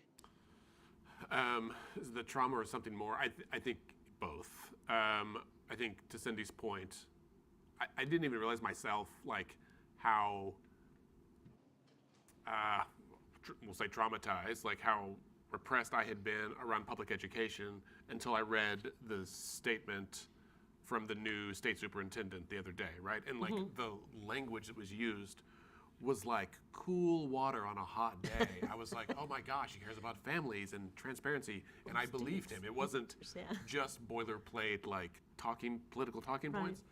And I felt myself being almost teary, legitimately, of oh my God, I hope this is true, because we've been in the wilderness for so long, 3 years, not even that long, but it felt like a long time. It's been a lot longer than it has been. So I think there is that, and a lot of my friends that are educators that have had their licenses threatened or have really shut down what they were teaching, and were looking at this year being very nervous about what they were going to say in the classroom and how they might get punished, just not knowing on any days, that is Walters going to show up and say that I'm some sort of, left-wing radical or something just because I offer them the opportunity to have more than one perspective. So I think that's a big part of it. The other part that worries me is we talked about the self-censoring or the chilling effect on speech, but there's also a chilling effect on civic participation, including voting, where when you talk to political insiders from the two major parties, they are worried about people switching to vote for the other party, and the real threat is people opting out of the system and choosing not to vote at all, right? In several states, Alaska, Nevada, Colorado, a couple of others, a majority of voters are unaffiliated or independent voters. I am too, yeah, probably several of us here. In Oklahoma, in those states, they are the majority, the largest voter bloc are unaffiliated. Among U.S. members of the military service, a majority are independent voters. Young people, a majority are independent voters. So you see a lot of folks already balking at the two-party duopoly system. And so it's one thing to be upset with the two parties and to still participate, but there are a lot of people who are upset and think it's all rigged. My vote doesn't matter. I'm not even going to show up to vote. And that is our lone hope in many cases. The one thing we can do is get together, talk, and vote, and we can make real change in one election cycle. We have the chance next November to send a very loud and clear message from the American people about what we will and will not tolerate in this country, but we've got to show up to do it. And we're fighting the system that they're putting in place, by gerrymandering districts and doing other things to try to limit the ability. Also with the initiative petition laws and stuff, that's basically to limit Oklahoma's ability to, in my opinion, to write up a new law on abortion restrictions. Because some states have been somewhat successful, including Kansas, which really surprised me. I lived in Kansas for a lot of years, but they did it. And so, we the people do have power, but we have to realize that the politicians and the people running things that want to keep their power don't want us to have power. So we're going to be fighting all that, but we can do it. But those close primaries, and I bet you know this number, I can't remember. How many of our legislators run unopposed? And that boils down, I mean, that filters down to DAs, to your county sheriff. So, and as an independent voter, we really are, should I switch and vote for a Republican so at least I can vote in a primary? And there's a lot of people that do that. Yeah, what are my choices going to be come election day? Maybe none at all, or choices that aren't very good. That's going to be a real problem. So this new ballot initiative that we're talking about is very important, and I'm skeptical about its ability to have any success, because there's going to be a lot of. Then let's talk about the money. There's going to be a lot of money put forth to fight that ballot proposal, but really that's kind of the biggest shot we have is to get more voter participation. I don't mind telling people this. I've been a registered Republican my entire life. In 2018, I switched to independent, and as an independent, you are allowed to vote in the Democratic primary, right? But I had nobody to vote for. Right. Because there might have been one candidate running, and so there was no primary. And so in 2020, with the 2024 election, I went back and re-registered as a Republican just so I could vote, at least have a say somewhat in the primary process. And so I remain a Republican for that very reason. That doesn't mean I'm going to vote Republican in a general election, but at least I do have an opportunity to select a candidate in the primary that I think would be the best. I was living in Guthrie for a number of years until 2 years ago. Anyway, so I get the newspaper, and it was for the primary, and the newspaper runs a sample ballot, and they left all the Democrats off, the Democratic elections off. And I emailed them going, what the hell? And they didn't seem real upset about it. They didn't exactly fix it. So, I mean, that tells you what goes on in a lot of these communities. Well, Republican or nothing. And statewide, there's about 400,000 registered independents. There are almost as many independents as there are Democrats in Oklahoma now. Pretty soon we'll be the second largest voting bloc, and and that's roughly half together, and the other half is Republicans. And so, yeah, in a lot of places where you live, there may only be, one or two Democrats on the general ballot, but not on the other one. And regardless, it also that's not how most people vote. Most people go in wanting to select the best candidate, the candidate they like the most. Increasingly, voters are not interested in voting for a party line, although a number of voters still choose to use the straight ticket voting because it's there, and that is when you do exit polls, it is almost always because they didn't know anything about anybody, so they just checked the box at the top. Or they misunderstood it and checked it because they thought that was their party affiliation, not of the candidates. Yep. Isn't it amazing that in an age where we have more information to us available than we've ever had in our lives, we're still ignorant? Well, and I mean, it just amazes me. For next year, it's already starting. Former House Speaker Charles McCall has an ad on television right now. Banana ad. That involves a banana. That is very clearly a primary electorate ad. It is. Yes. He launched it the day before Chip Keating announced his candidacy for governor. He sees him as an opponent.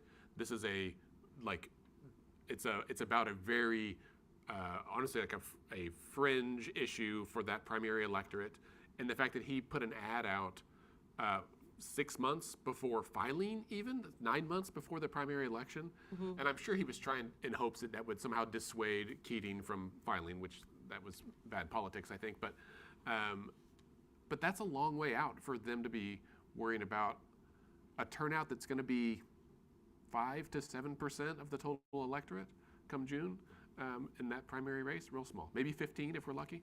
Yeah, I don't know. So Joy suggested that where we go now, where we have to go now is we have to go in education. We have to go and if we can't even get people to sit down and have a conversation, how do we go and start the education process?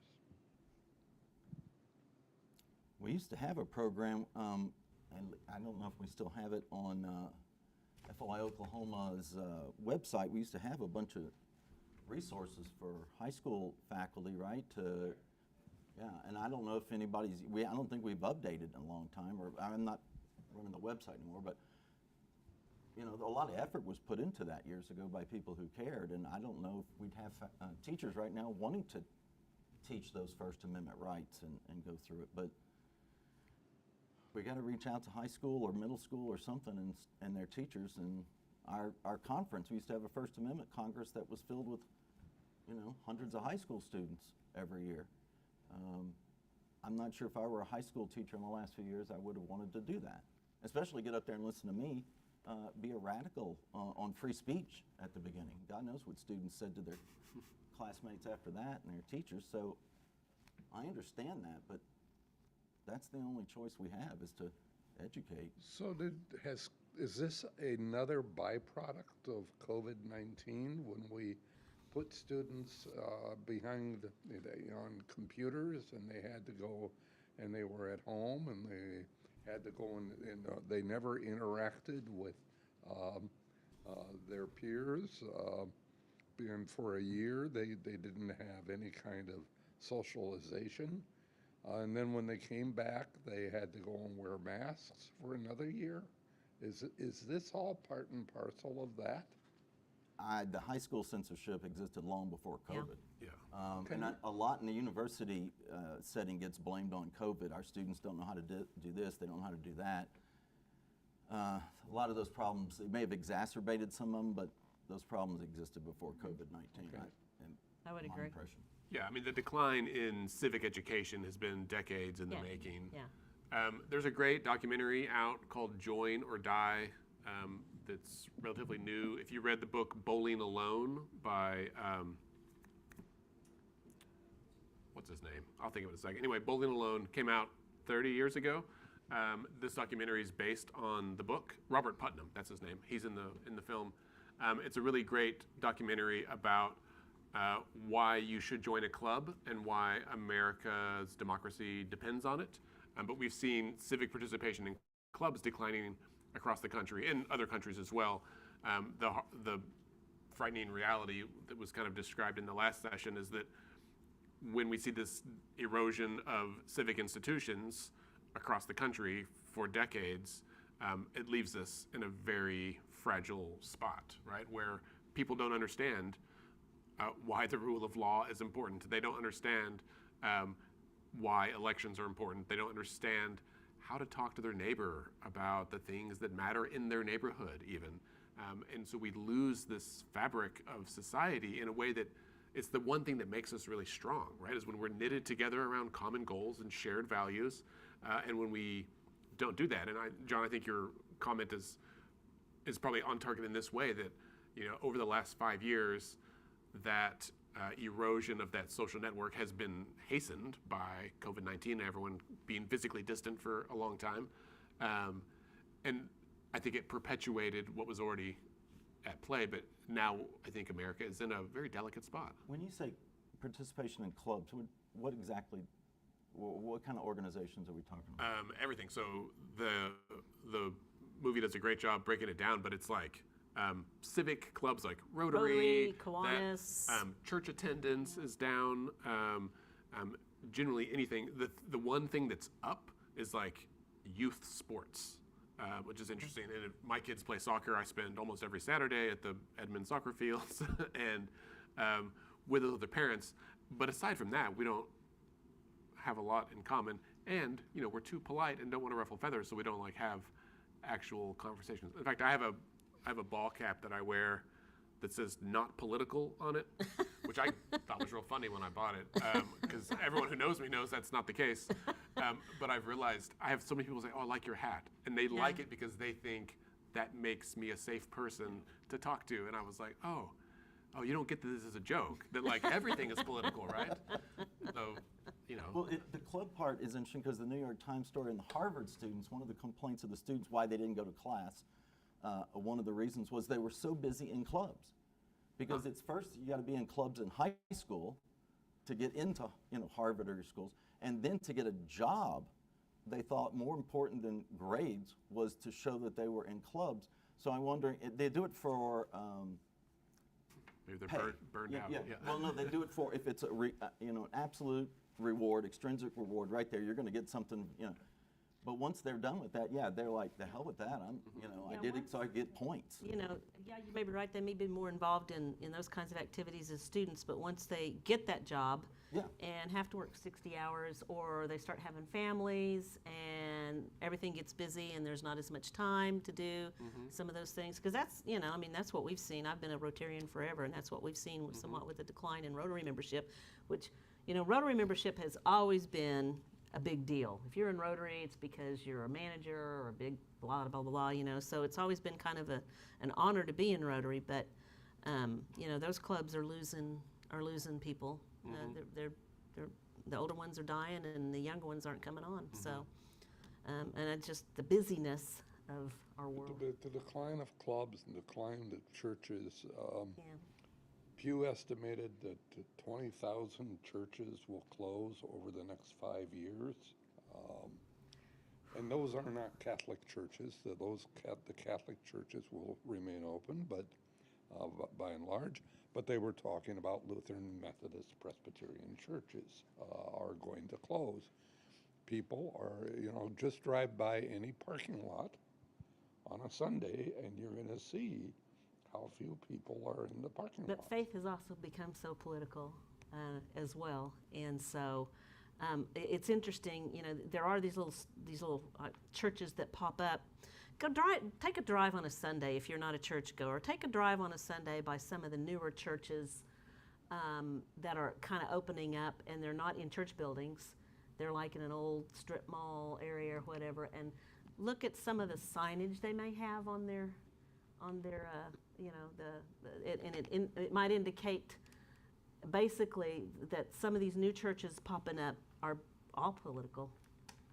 It's all about another form of Christianity, but it's so I don't know. Is that the same tendency we have as people to kind of sort ourselves out into our own little echo chamber, and so my church may be too liberal because we do this or we do that or whatever, but this new church over here, they don't go for any of that, so I'm going to go there.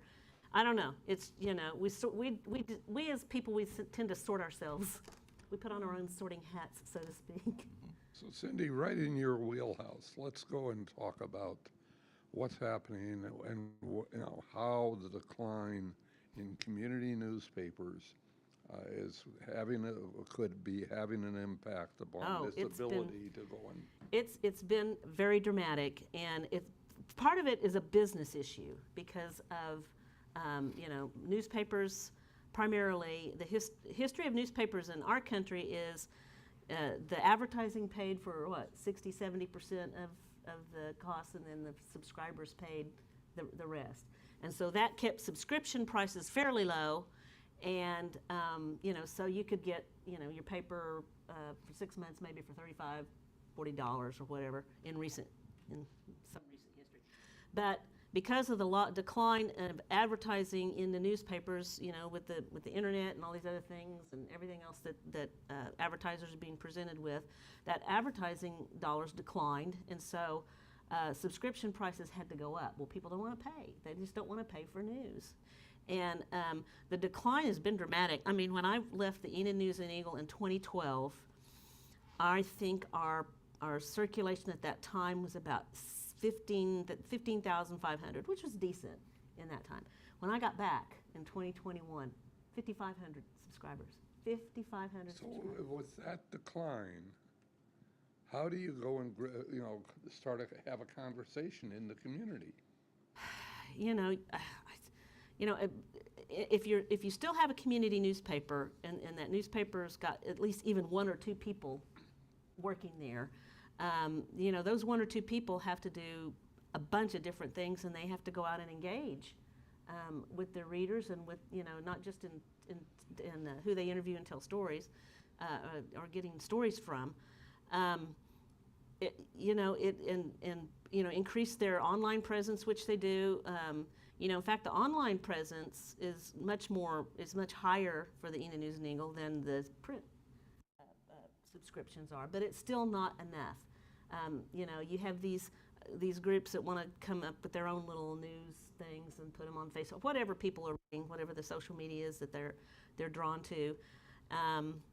And yeah, it's just a very tough environment right now, and it does contribute, I think, to the decline of any kind of community interaction, you know, because the newspaper used to be where you found out where something was going on, you know, and you found out who was going to speak at this and that and whatnot and ever, and they just don't have the money to pay the reporters to go cover things and do things like they used to. And I don't think it's just newspapers, it's probably television as well. I mean, everybody's really under stress financially. Well, and can I ask, probably all of you, sorry, John, we're taking over your panel. I'm going to ask questions too. You know, now people get news from everywhere, like from other people. And so I worry about the erosion of trust in institutions, and some of that is earned, right? Some that have done untruthful things or have leaned in to try to get clicks and outrage and all of that. But it's a weird environment where we get our political news from, you know, someone who does reviews of backpacks on the internet and then also happens to talk about politics occasionally. He's not an expert. And as someone who was raised to value education, who, you know, went to school for a long, long time for multiple degrees, I value people who've put in the time and effort to learn the knowledge, not just someone who happens to have like a good camera and now we have influencers and TikTok and all these other things. And I'm not saying it's bad. We've always been influential in our little realms, but now we have this massive reach, and it is wild to me that, you know, a musician can be more influential on current events than the New York Times or the Washington Post or NBC or something like that. It's like a bizarro world where if you told me that 30 years ago, I would have thought, no way. Like, everyone's gonna know the Rolling Stones are still the Rolling Stones. Like, they've probably done some drugs. Maybe we shouldn't trust everything they say. But then, like, now we just throw Walter Cronkite under the bus like it's no big deal, and I don't. Yeah. So Joy, I'm going to go back to you. You brought up we have to go and educate. Where do we go? Where do we start? I would like to start in K through 12. Earlier the better, but I apologize. I can't remember what the percentage is now, but I point this out to my college students that I asked them what percentage of Oklahomans, I think it's age 23 and above, do you think have a college degree? And when I got here, my second stint in the state, the longest, it was about 20% or so. And now it's still not high. I mean, 25, yeah. Yeah, it's only about 25, 26%.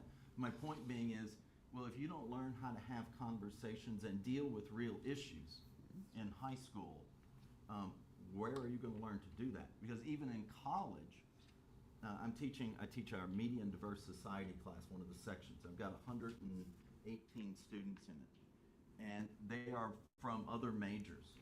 And my first 3 classes are on the First Amendment because they don't have a clue what it means. And so we try to have discussions. And one student came up to me after a class and said, well, my girlfriend had this class with another teacher last year, and they didn't talk about any of this.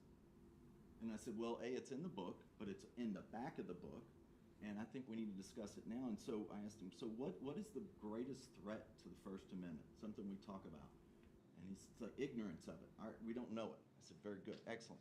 So you're in what major? And it was something, I think it was construction something or other. And I said, in which of your classes do you discuss the First Amendment and learn how to deal with these things? Well, they don't. I said, well, you just proved my point. This is what I understand and know the law here and the concepts and censorship, and this is why we start with it in my class. Because I'm trying to get them to start, and I think it's little bit by little bit the best we can do. I can't get all of K through 12 to change, but I can do it in my classrooms.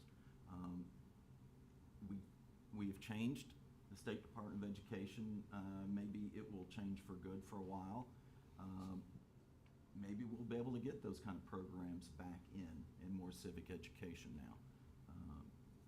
I can only hope too, No, it's a real problem because I go and look at what's, where things are shifting with the newspapers going away, the churches going away, the clubs losing, the professional clubs losing membership. The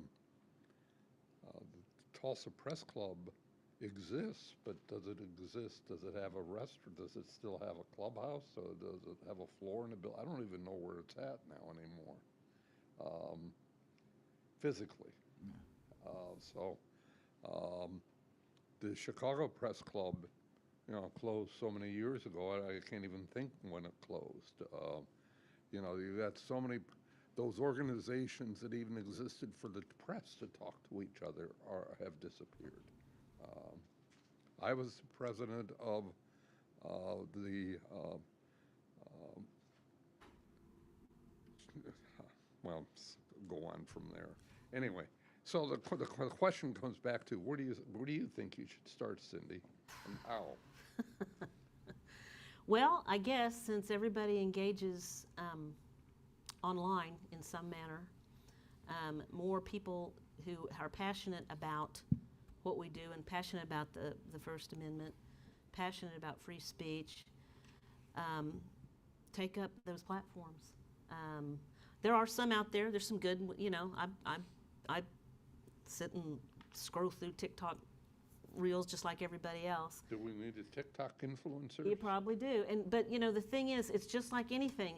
If you're going to engage online, though, whatever you start to look at is what the algorithm you're going to be stuck in. So even if you're going to look at something that you're passionate about, you also got to look at stuff that you don't agree with, or you'll just only get the stuff that you're going to agree with. And that's kind of where we are as a society. And this is, the lovely thing about the information age and all the information that's available to us is we have all this information available to us.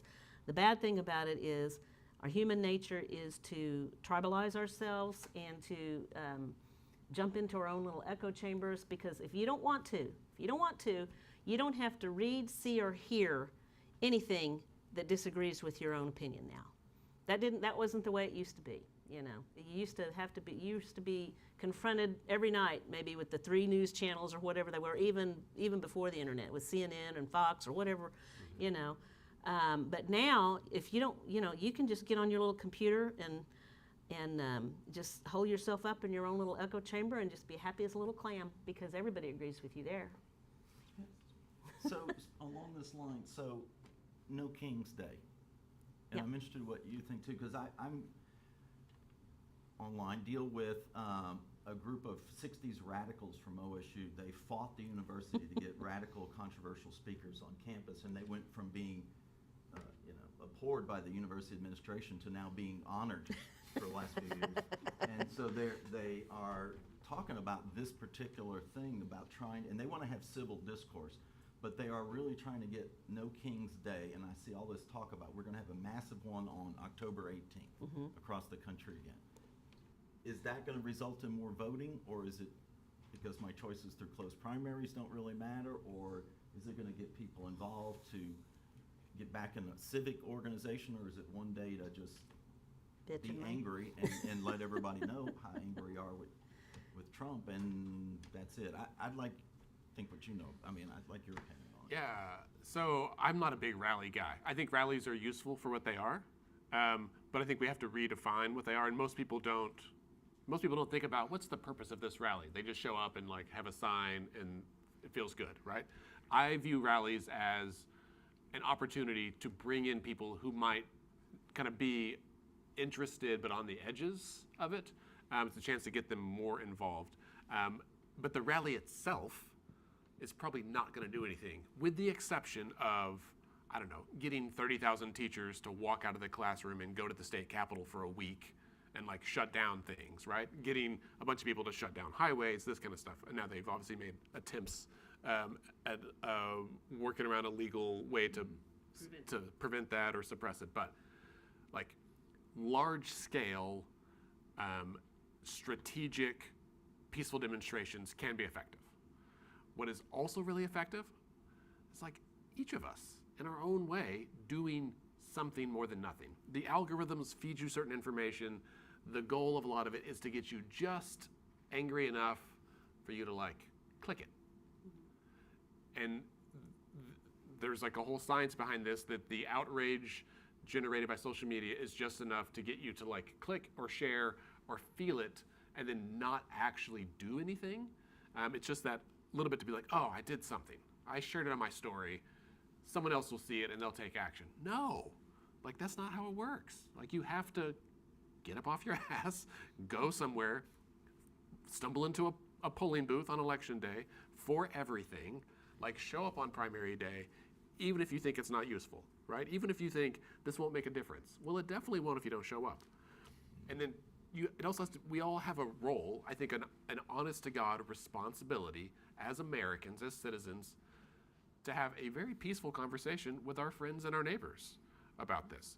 Make sure the people in your world are registered to vote and that they know there's an election coming up. Be willing to talk to them about it. Be willing to say who you're voting for and why. If you don't even know, if you can't articulate it well enough, like you should really examine why you're voting in the first place.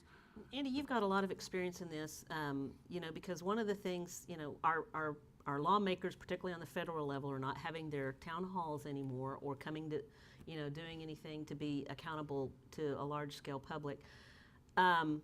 So many people, including myself, have taken to contacting them on a regular basis. Talk to me, since you've done that, most of what how effective is that really with getting these guys' attention and ladies' attention? Right. So I think doing form emails, those get deleted. If you want to spend time writing a handwritten letter, it'll take 6 weeks to get there. Probably not super effective, but maybe. The biggest thing you could do is, where possible, build an actual relationship with elected officials so that they know you by sight, ideally by name. This is tough. Your member of Congress represents 700,000 people, so they're probably not going to know all of us. But also remember that there are a lot of other elected officials down the line. State Senate, State House, City Council, County Commissioners, all this stuff. And you don't have to be anybody famous or extraordinary. You have to just show up. If you go to like 3 city council meetings and just sit in the back and don't talk to anybody, they will notice. They will say, "Why are you here? Who is that person here?" And someone will come talk to you. Did you sign in so we know who you are? Yeah. I mean, it is shocking how little you have to do to have influence. And the difference of relationships is that relationships convey or carry influence, even if you don't think it does, right? The example I always give with students in particular is, if you're going to a new restaurant and you look them up on Yelp and you're reading the reviews and you see, it's like 4.4 stars, seems good, okay, someone said that the club sandwich is good, okay, and you don't know who that person is, but you think, well, maybe they took a picture, they said it was good, maybe I'll order that. If that person's name is Andy M, and it's my little photo there, you're like, oh, that guy knew about voting and democracy, he probably knows about sandwiches. I don't. But we now have like the tiniest bit of a relationship, enough that I have influenced your decision around a sandwich.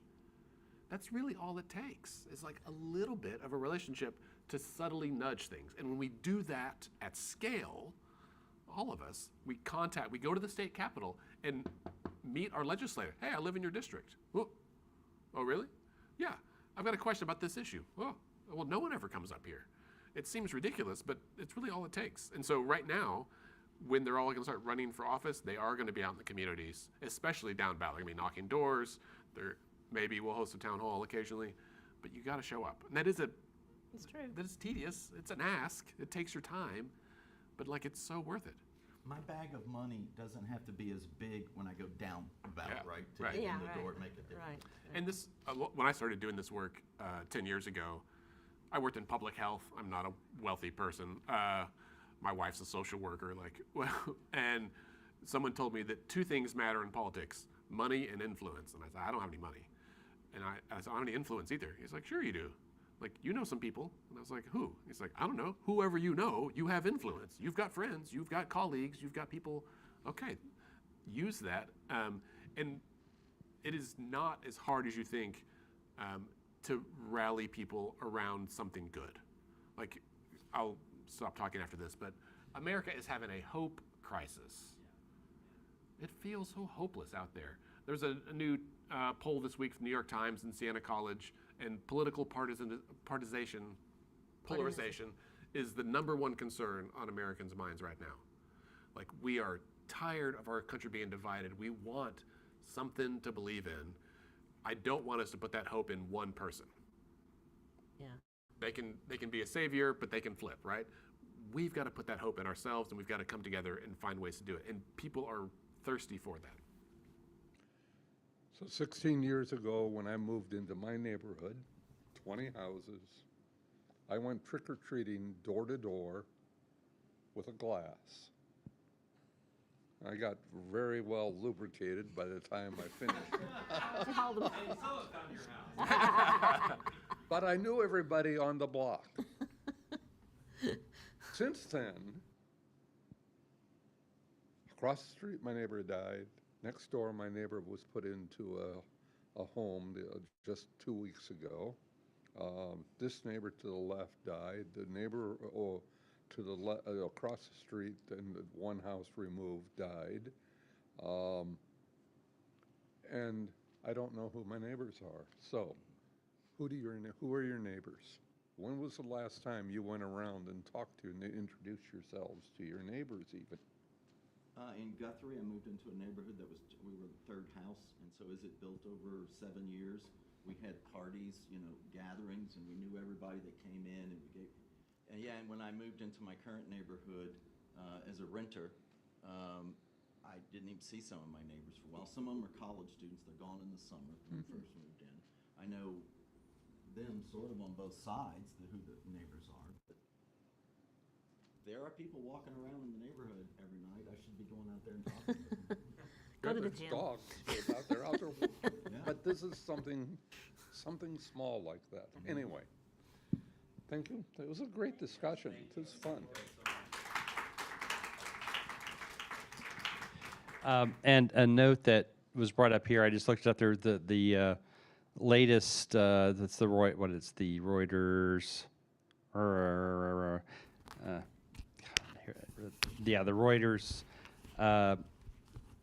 Oxford Warriors for the Study of Journalism, RSJ, 25 digital news report, that it was this year, it was the 2025 when they released this in June. For the first time, social media has displaced television, as the top way Americans get news. The proportion accessing news via social media and video networks in the U.S., 54%. So, yeah. And I'll also say, just a plug about churches, because my wife's a Methodist pastor, is she has a sermon series she does that's called Having Hard Conversations, and it includes a handout and instructions to have somebody meet you for coffee and practice with the handout. So there are people working on that in our communities, and but certainly we have a lot of education to do. Thank you, Joey, for elevating that again and again. All right, let's thank our panel one more time.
City, the original TV station in Oklahoma City, actually, in the history of Oklahoma media. And one of her reporters is actually on our board, Dylan, who we might see today, right? Yeah. And we're very, very glad to have him working with us. And also, Channel 4 is one of the recipients of one of our awards. We'll be presenting a little bit later today. So let's welcome Natalie as she tells the story about using the Open Records Act to get information and to make sure we all know what's going on in our government. Thank you. Thank you very much. I just want to start out by saying I've been in the Oklahoma City market for 34 years. I was a young producer for the Oklahoma City bombing, a 10 o'clock producer for the multiple F5 tornadoes that hit Moore. I've had reporters throughout the years down at the Capitol. But in my 34 years in this market, I have never been involved in anything like I'm about to talk about, this case. It was so odd and so unsettling. And I spent nights last year not sleeping, just stomach churning. It was really just bizarre. And for just somebody who is used to sending people down to the Capitol complex and having access to public officials and going into meetings, open meetings. So this is the story. And this is really the first time that I've talked about this at length. I think I did one soundbite the night that this case ended, and then that's really been it. And I put everything in a manila envelope on my desk, and I haven't opened that manila envelope until Joe asked me, I don't know, 3 weeks ago, a month ago, if I would talk about it. So I kind of just dumped everything into this PowerPoint, and I'm going to walk you through the case. But I just wanted to start out with, this is very unusual, thankfully. Okay, thankfully. Okay, so I send crews down to the Capitol complex all the time. We go to meetings, we take our cameras in there, we interview people before and after the meetings. We started running into a problem early on in 2024 where my crews were calling back and saying, hey, the communications director for the State Department of Education, he's saying we can't go into the meeting, just us. We are being relegated to an overflow room, which if you've kind of followed the news, there was an overflow room that was needed for some of these State Department of Education board meetings. A lot of people, there was a line to get in. Now, thankfully, the press had a separate line and we would get in, but this guy started telling my reporter and photographer, you can't come in. You need to go to the overflow room. And we were so, thrown off by that. The first couple of times, we just kind of, okay, we're going into that room. But it was not adequate. You had a video feed with one camera shot. So we had my reporter couldn't see the reaction of board members or other people in the room when the superintendent of schools was talking. We just had access to this one grainy piece of, and also the audio was terrible. And in television, you need the video and the audio. It might have worked for newspaper reporter, but not for us. But we just kind of took our lumps and went with it. But my crew kept coming back with audio recordings of some of these interactions with Dan Isett, the communications guy for Ryan Walters in the State Department of Education. This was in July. You can see, like, he's kicking us out, and my reporter, so we can't ask questions? No. We can't ask him questions? No, that's a privilege for the press. And my guy said, we are the press. He said, you're not, your station isn't, which this was the first time I'd heard this. What in the world? After that, about a week after that, one of my reporters who was working on an education story came into my office and said, I've got Dan Isett on the phone and he's complaining about my story last night. Can you talk to him? He was really rattled. So I'm like, Dan, this is Natalie Hughes. This is the first time I've ever talked to him. What was wrong with the story? that guy could not get off the phone fast enough. He never told me what was wrong with the story. He just wanted to get off the phone. It wasn't really a conversation at all. So that was in July, end of July. In August, we were on the state capitol complex. This was after a press conference, and we were trying to ask the superintendent of schools some follow-up questions. So we were walking with him. And here comes the communications director again, and he physically blocks the reporter, puts hands on the reporter, and says, "You can't go any farther." This is not a restricted space. This is a public hallway, okay? And he's telling us we cannot go any farther. They came back. Again, everyone was just so unsettled by this. And I'm telling my GM, my general manager, he's the boss of the television station, what is happening? This does not make any sense. A couple days after this, another reporter came into my office. Dan's on the phone complaining about our coverage. Can you talk to him? Yes. Dan, this is Natalie Hughes. What is the problem? And why are you keeping my folks out of these meetings? Again, he's like, I don't have time to talk to you. I'll try to catch up with you tomorrow. Never heard back from him, okay? So that's August 16th. A couple of days later, there's a school board meeting, okay? And so we were relegated once again to the overflow room. This is a press conference after that meeting, okay? And I had told my crew, just try to go in there, but be rolling this time, okay? We're gonna get this on video if he tries to kick us out, okay? If he blocks our path, whatever, all right? So here is what happened. And I will also say, the photographer who covers this beat, he's a veteran journalist. He's been in this market for a long time. You will hear him, okay? And you'll hear some of his frustration. But this was we'd been kicked out multiple times.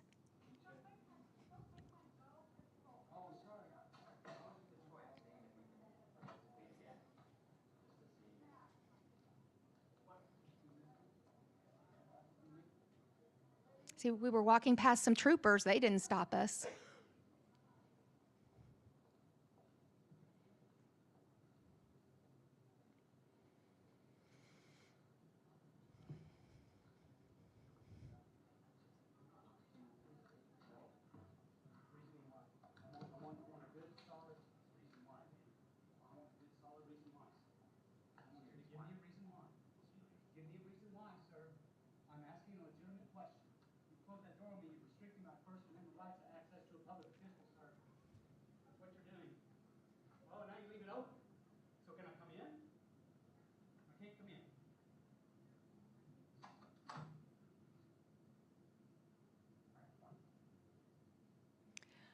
Okay, we didn't get in that press conference.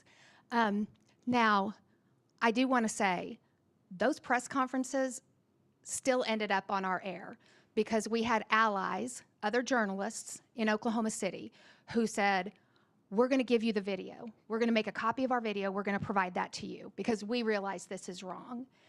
Just don't say where you got it. They didn't want to be in the bullseye, okay? So I really appreciate those organizations, okay? But now I've got it on video, okay? And I took it to my general manager, and he's like, what is going on? He's been in the market a long time as well. But I don't know if you noticed, there were still cameras, still photographers, okay? Thank God for the Tulsa World, all right? They took pictures, and that day, they posted this, okay? Dan Isett with the State Department of Education bars K4 journalists from entering the room for a news conference with Superintendent Ryan Walters. When asked why, Isett said, I don't think they're a legitimate news organization, okay? He said the reason that he's keeping us out. So that, and there you see the photographer. He's very upset down there. So that was on August 22nd. I just want to say we are a legitimate news organization, okay? We were the first television news organization in Oklahoma, all right? First color cameras west of the Mississippi. We've had a television newsroom for a long time in the state of Oklahoma. And we have a long list of not just, these aren't just regional awards. These are national awards that we've won. Just this year, we won a DuPont Columbia Award for a story we've been following for 20-some years, okay? That's the highest award in broadcast journalism. So we know that we're legit. But even if you don't believe the list of awards there, I want to point out that the state of Oklahoma recognizes us as a legit news organization, okay? Every year we have to apply for these, and we get these from the state capitol complex, okay? So we have our credentials. The Tulsa World posted about it, and the next day, this is not a local chapter, this is the national chapter. They tweeted about it and put a press release out. So you can see this, okay? They strongly condemned what was happening in Oklahoma City. Now we've got national eyes on us, all right? In the press release that they put out that day, before they put out the press release, they called Dan Isett to say, why are you doing this to Channel 4?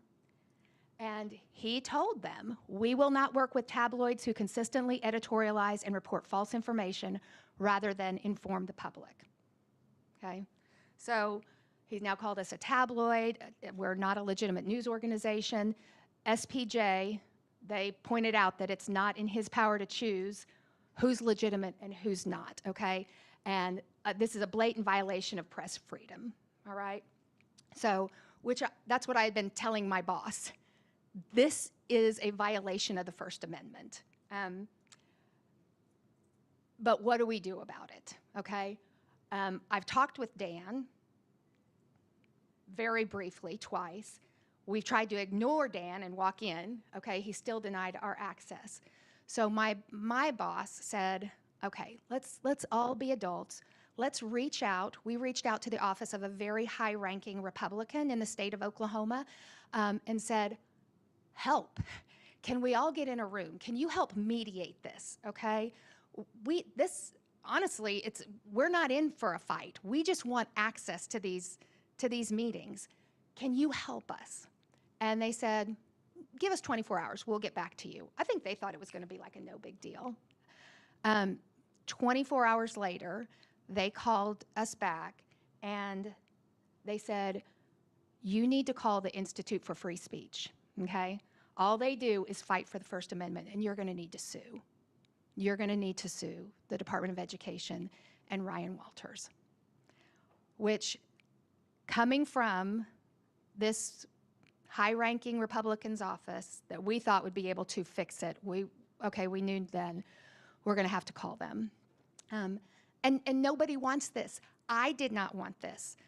I don't want one penny of public education funds going to fight a lawsuit, okay? We need every penny in the classroom for Oklahoma kids. I'm a product of public education. My son is. This was the last resort, okay? But I called them. I sent them the video. The very first lawyer when I told him what had happened, I gave him the timeline. He looked at the video and he's like, this is going to be solved like that. Okay, this is a clear violation. He said, I do this all the time, all across the country. Very similar case last week. I called him up and said, we're going to sue you if you don't allow them access. And they folded immediately. They know they're in the wrong. I'll just make a call and they're going to let you back in. Okay. Well, he doesn't know Oklahoma politicians. So he made the call and basically was told, bring it on. So we ended up filing a lawsuit. And the very first part of that was immediately we were going to ask for a temporary restraining order to bar them from denying us access. So we ended up down at the federal courthouse, Judge Bernard Jones, and it was like an out-of-body experience, everything that came out of that hearing. Michael Beeson was the lawyer for the State Department of Education. And one of the first things he brought up was security threats. We've got to keep them in this overflow room because of security threats. And the judge, to his credit, said, well, do you attribute those threats to K4? Has somebody from K4 threatened anybody at the Department of Education? And Michael Beeson had to say no. So, okay, it's not because of death threats. Then Michael Beeson said, it's not just K4. We've put other news outlets in that overflow room. So I had to go back to my crews and say, did you ever see any other news organization? I mean, this is a big market, but it's also a small market. You know the journalists, your fellow journalists in this market. And they were like, no, we didn't see anybody. And he brought up this Red River Media, which I had never heard of Red River Media. So we had to start, who's Red River Media, and were they in the overflow room with us? And the only thing, I still don't know if this is what he was referring to, but I did find a husband and wife team out of Texas called Red River Creative Media, and they had been hired to do some corporate training video type things for the state of Oklahoma. I showed the picture of the husband and wife to my crews. I don't recognize these people. Nobody could say that they were in the room with us. But even if they were in that overflow room with us, they weren't they weren't part of a news organization. They do corporate training videos and a lot of other things that aren't news. Okay. So then Michael Beeson said, well, K4 is fake news and refuses to issue corrections. Okay. And he brought up one specific story. When you're in the hearing room, you can't say, hold on, let me go look up that story. What are you talking about? Give me a second. You don't have that opportunity, okay? But you know that we were writing down, what's up with that story? What's he talking about? So we would, if this case would have actually gone to a jury trial, we would have been able to say, that's not true. The story that he was talking about, we produced back in March of last year. We had a source within the State Department of Education and a source at the U.S. Department of Education telling us that our State Department of Education was under investigation for the way that they were using federal dollars to pay for substitute teachers up in Tulsa. We did that story. The day after it aired, Dan Isett called one of my reporters and said, that's not true. We are not under investigation. Okay, Dan, we'll check back with our sources. So we got back with our sources. The State Department of Education source stuck by, no, we are under investigation. I know we're under investigation. The U.S. Department of Education source called back about 2 hours later and said, okay, here's the deal. Because of widespread concern, we have started a monitoring process of your State Department of Education for the way that they're spending those dollars. But you can't really call it a full-blown investigation because there are so many tiers that you have to go through before we will call it an actual investigation. Okay, fine, wonderful, thank you. Wish you would have made that clear when we talked before the story aired, but within the very next newscast, after we had that information, the very next newscast, we made a correction. We did an editor's note that's still there to that day. You can pull this story up and that editor's note with the correction is right there. We did a correction in the very next newscast. We did a correction in the 6 o'clock newscast where the original story aired. We did a correction at 10 o'clock that night where we have the most viewers. And we did a correction in the morning, during our morning newscast, just to go above and beyond, okay? Nobody wants to make a mistake, but if we make a mistake, we want to make sure that we issue a correction, and we did multiple times. So what Michael Beeson said about K4 won't do a correction was not true. Okay, in that temporary restraining order hearing as well, he said, well, K4 doesn't reach out to us for comment. They just don't. They will run a story and not reach out to us for comment like they did in such and such story. Again, you can't jump up and say, wait, let me go check that story. But we would have been prepared at trial for that accusation because the story he mentioned, it aired in August, okay? And it was about rollover funds and money not being distributed to Oklahoma schools that had been promised to them. We would have been able to show that we did reach out to him. That's what's on the left here. We did reach out to Dan Isett specifically to ask him about that story. Here's his response back to us. We have his email responding back to us, And this is just a screenshot that I took of, there is his statement in the news that night as part of the story. So that was an unfounded accusation as well, okay? Every time we did a story, we reached out to Dan Isett to ask him for a comment. I mean, we asked multiple times to get an interview with Ryan Walters. And not just for news stuff, we also have a political affairs program called Flashpoint, and he had a standing invitation to come on that, but we never could get him to talk to us. But that accusation falls as well, okay? But Judge Jones literally told the lawyer, Michael Beeson, for the state, I am struggling to embrace these reasons that you're giving to me.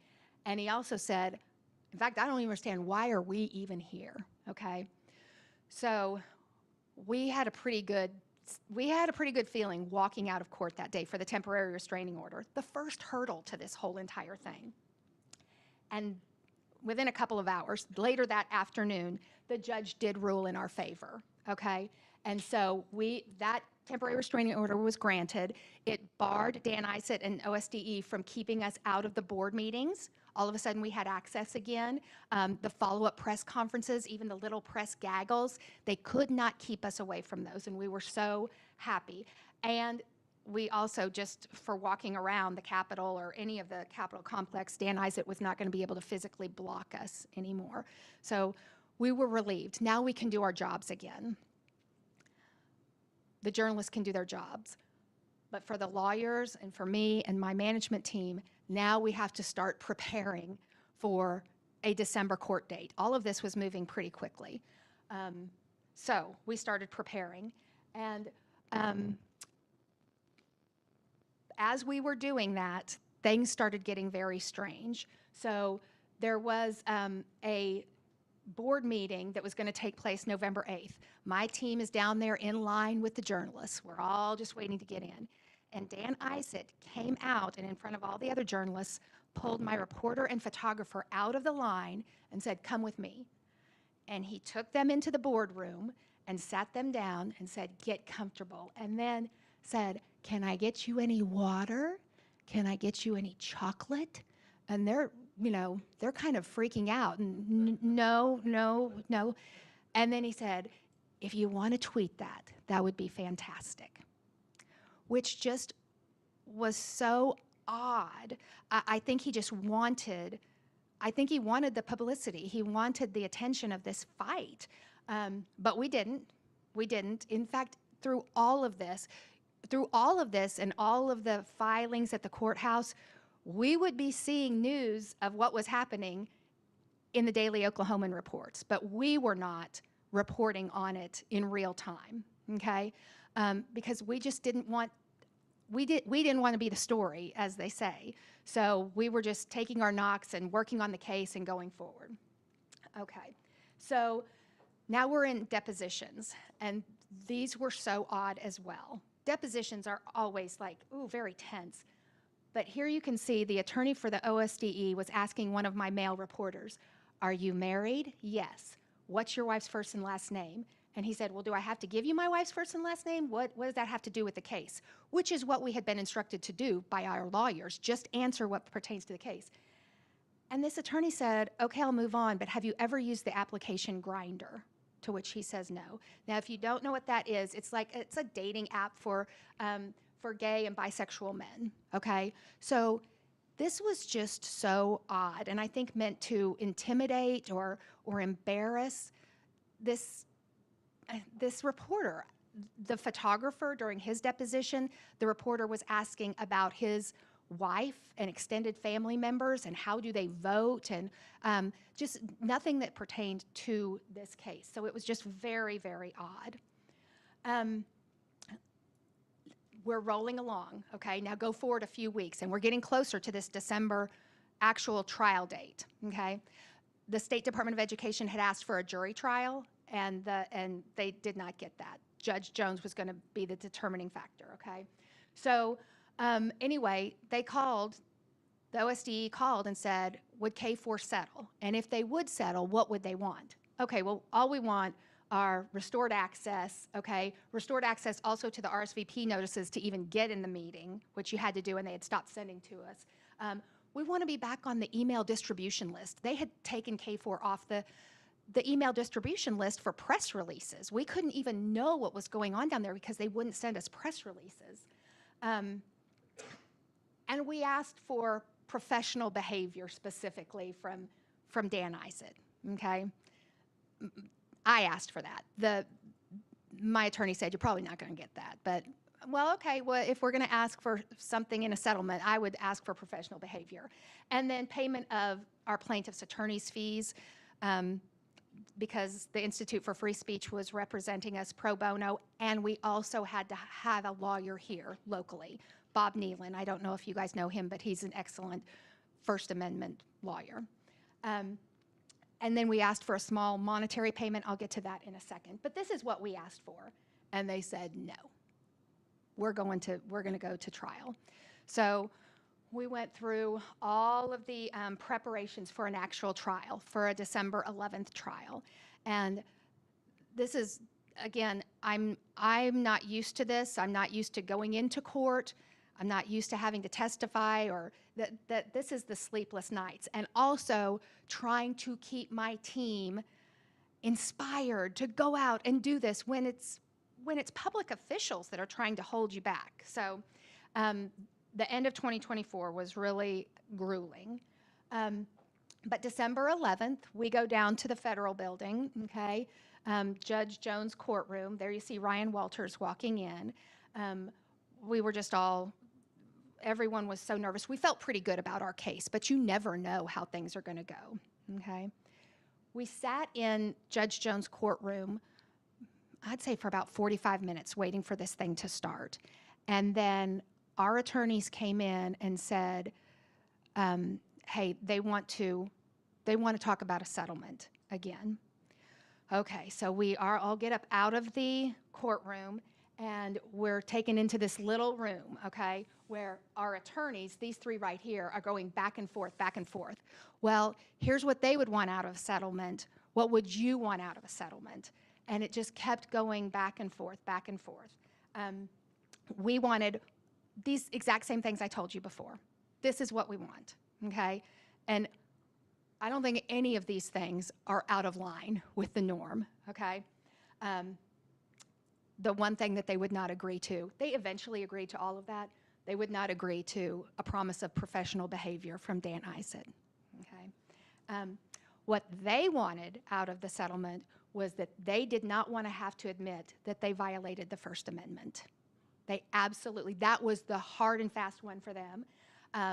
And Dan Isett said he wanted to get a face-to-face meeting with me, okay? Which he could have gotten one at any point when he was on the phone with me. If he would have had any kind of discussion with me, I would have invited him, please come to the station, let's get this solved. When our attorneys were saying, can you live with this? I did not want to live with that first one. And I fought and fought on that one. And that we kept going back and forth. The face-to-face meeting, I said, absolutely. I'm not going to meet with him one-on-one. I want to have my general manager in the meeting, and I want to have Kevin Ogle in the meeting. If you've ever seen Kevin Ogle, he's huge, okay? So if I need some muscle, I want Kevin Ogle in the room with me. But they would not agree to that first one. I mean, we would not agree to that first one. They would not agree to that first one.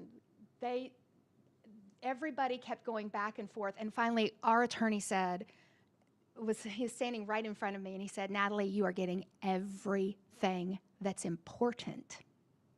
You're getting your people back in those meetings and the press conferences. You're getting the press releases.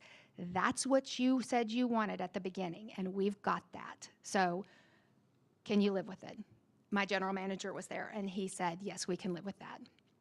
So we ended up with that settlement, okay?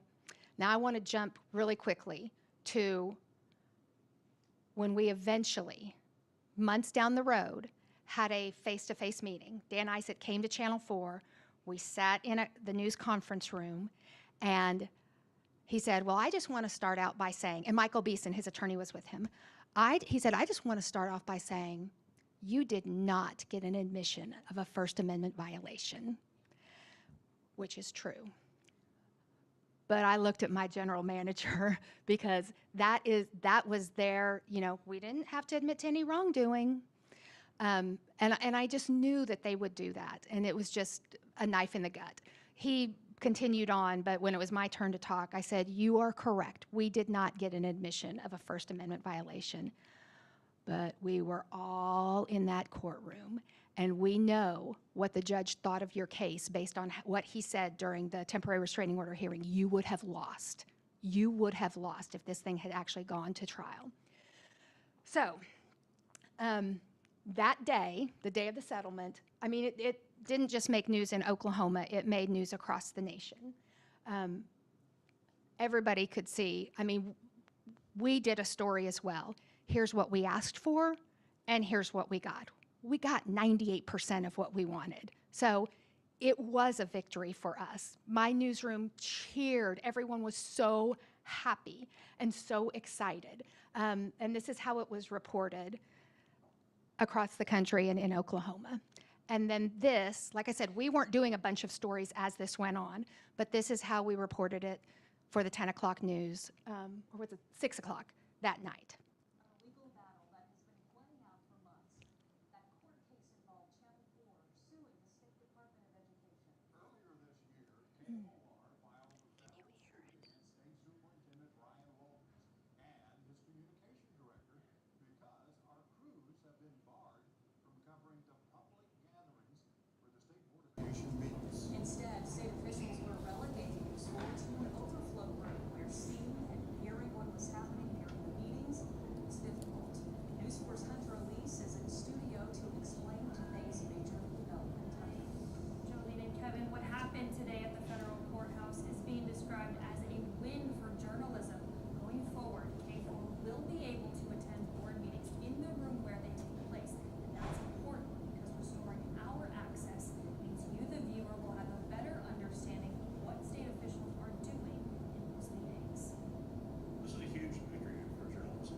On the day the case was scheduled for trial, it took an hour and 15 minutes of private discussions for an agreement to be reached between Channel 4 and State Superintendent Ryan Walters, along with his communications director, Dan Eisen. The court order covers the majority of what Channel 4 was seeking, including access to board meetings and being added to the email list for press releases. Channel 4 also asked for a small amount of damages, $17.91. That amount, $17.91, is significant because it represents the year the First Amendment to the Constitution was ratified. Attorney fees have yet to be determined, but Ryan Walters and his attorneys did agree to pay them.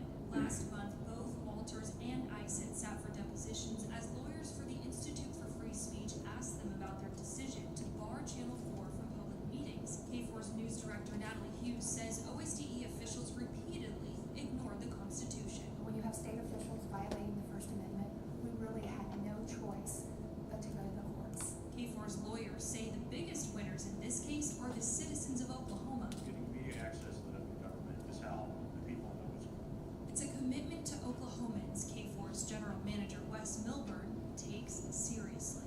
Our viewers know we've just celebrated our 75th anniversary of quality journalism, the first television station in the state of Oklahoma. And for us to continue to do that, we had to resort to the federal court to allow us to continue to provide you with the latest news. We reached out to the Department of Education for a comment on today's courtroom developments. Dan Eisen, one of the defendants in the case, sent this statement: "We do not respond to fake news." In an interesting twist, this case hinged on the First Amendment to the Constitution and the protections that amendment affords the press. The order that was issued by the court today falls just days before the First Amendment celebrates its 233rd anniversary. Okay. So we, this was another tweet from that day where you see Ryan Walters was kind of following Dan Eisen's playbook and calling us fake news. They lied to the public, they lied to themselves.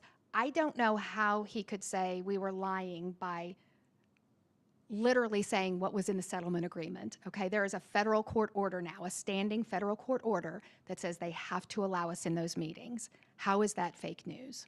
Okay, so we were so excited, but I won't say who, but one writer in Oklahoma City said the Channel 4 newsroom was acting like they'd won Super Bowl tickets, forgetting that the prize is getting to cover boring Board of Education meetings. This was the Super Bowl for us. Covering Board of Education meetings is so important, okay? Not just on a state level, but for every town where there is a school, a public school. Journalists need to be in those meetings. Moms and dads find out from the local media what's happening sometimes in their school district. They're going to work, they're raising kids, they don't have time to go to every school board meeting. That's our jobs. We're the watchdogs. We have to do that. And if we don't have access, then a lot of things can happen. A lot of bad things can happen if the media is not there to document it, okay? Sometimes even when the media is there to document it, bad things happen.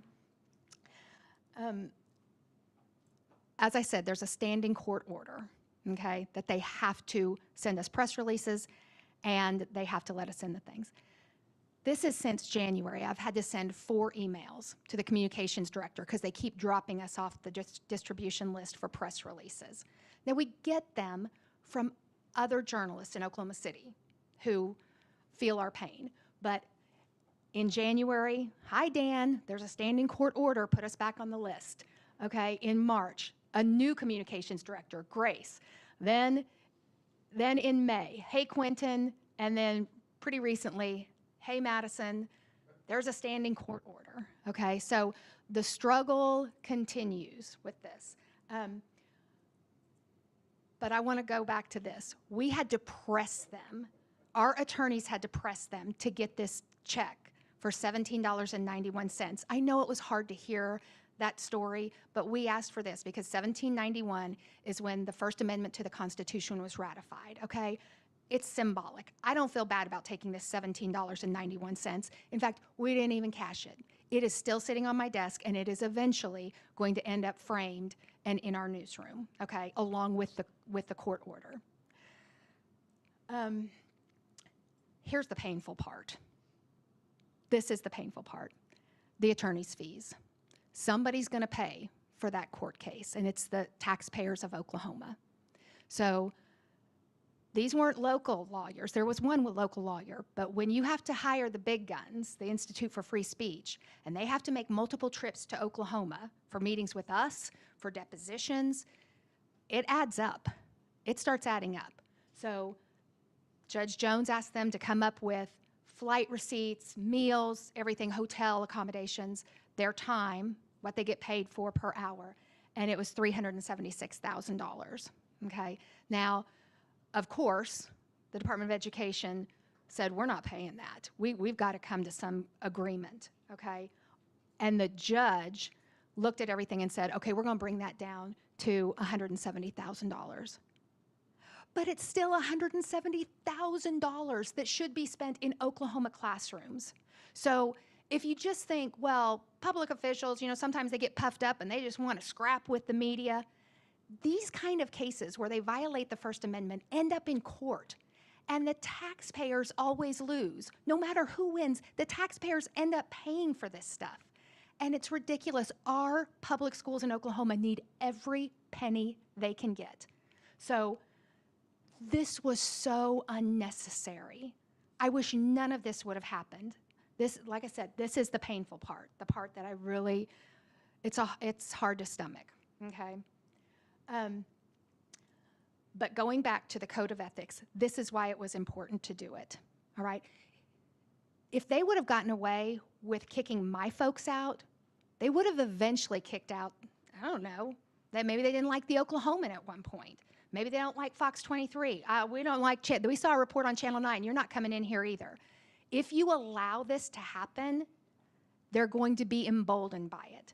So we have a duty as watchdogs to make sure that those meetings stay open, that we are there, okay, so that the public will know what is happening.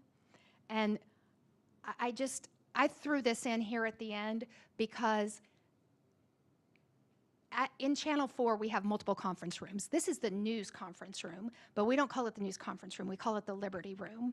Because when we were building this building, I wanted to have a wall in our news conference room with the First Amendment on it. This was 8 years ago. I didn't know we were going to be facing this battle, but 8 years ago, really 9, when we did the plans, I said, I want the First Amendment on the wall, okay? And then we have some other quotes that are about how important journalism is.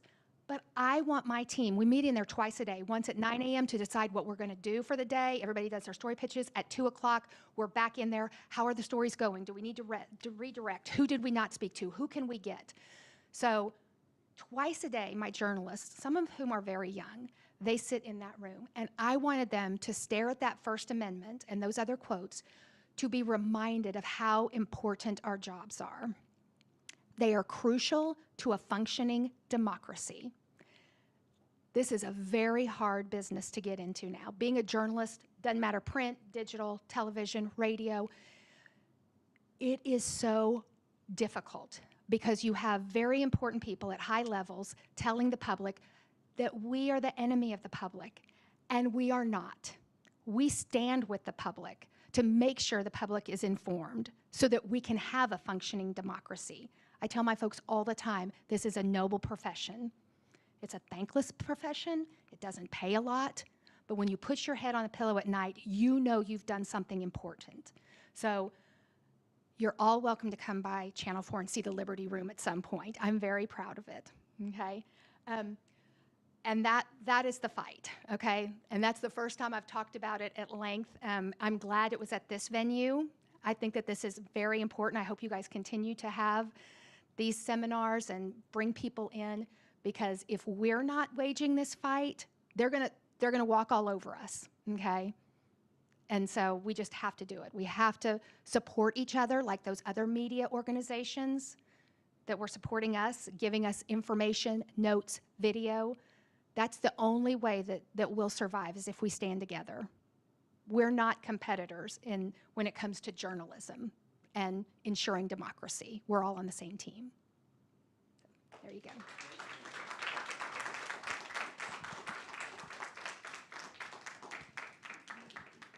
You guys were such a captive audience. Yeah. Do you have any questions, or you got? Oh, yes.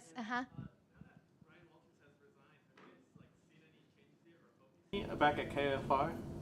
That is such a good question.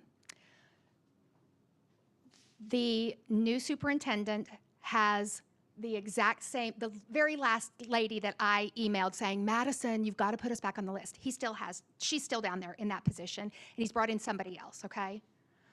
But as soon as he was gone, the new regime sent an email to the members of the media basically saying, we want to work with you. This is a new day. We are for transparency. We're not going to fight you. How can we work together? Which was so reassuring, okay? Now, yesterday, the new superintendent had a big meeting, okay? And the new communications folks put out a press release that said, hey, you can come in and you can record audio, but no television cameras. No television cameras. I immediately emailed and said, audio is great for my friends in newspaper, radio, digital. For television, I need pictures. I need pictures. And their argument, I don't think that they were trying to be nefarious. I really don't. He's a new superintendent. He is not used to a bank of cameras with lights, pouring down on him. They were trying to gently ease him into this role. I legitimately think that that was the reason. So I said, how about if we have one camera, just one? K4, we will volunteer to be the pool camera. As soon as we're done, we will make copies. We will get that video to everyone. We won't put anything on the air or online until all of our competitors have the video. That was my solution. And she said, well, do you guys ever do that? We do it every year for the Oklahoma City National Memorial Remembrance Ceremony. The main shot is a pool camera, and we all rotate every year, okay? So we know how to do this, and we all trust each other. And at 9 o'clock the night before, she sent me something saying, you know what, we like that idea, but we'll provide the camera, okay? And so after it's over, we'll make sure that everybody gets a link to the video of what happened in the meeting. I said, okay. I should have pushed harder because the camera was set up at the very back of the room. The shot was completely wide. You saw mostly ceiling tiles. The new superintendent was a little tiny speck at the end of the room, okay? The audio was good, but for television, the pictures were awful and not what viewers are used to. So as soon as I saw that video come down, I emailed them and said, I appreciate you providing us with the video, but this is not broadcast quality. Nobody even zoomed in one time. They never got off that big wide shot. And she said, we're disappointed too. This is not how we intended it to turn out, and we're sorry. Which I do think that, I think that they're really trying. They've just got a lot on their plate. But I said, but thank you, but this should be an example of why we need the professionals in the room to be able to do the job they're trained to do, okay? So I'm hoping that's just a little speed bump at the beginning, okay? Anything else? No? Oh, yes? During his term before he resigned, did you ever have any issues with him, like, barring you guys from the room again, where he didn't ever, like, let you guys in, or there was No, we had access the entire time. The only thing we had problems with, I've got, you know what, I've got an asterisk on that, but getting the press releases was difficult. The court order said they had to let us in the room, let us in the press conferences, let us in the press gaggles. But it did not say, and it shouldn't say, I mean, they can pick and choose who they want to respond to. But every story we did, we would send something to Dan Isett or to the communications director saying, here's the story we're doing. Can we please get a response? What is the superintendent's response to ABCD? They would never respond to us. So we had to, night after night, say, we're doing this story, here's the story. We did contact the Department of Education to try to get a response. We never heard back. So our viewers would not get the other side. You know, there is another side to every story.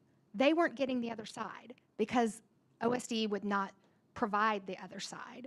So, and it, you know, a lot of times with what was coming out of that office, all the stations, everybody, the newspaper, everybody's doing the exact same story.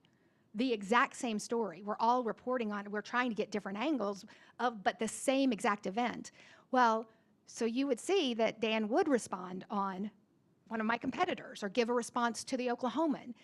My viewers wouldn't get that other side. And so then you would have his supporters writing into Channel 4 saying, oh, so one-sided. Why won't you give his side of the story? Fake news, you know, when we were diligently trying to get his side, but he was just choosing not to respond. Yeah. Did he respond to the others? Yes. I mean, like he would, not all the time blanket everybody, but he would pick and choose.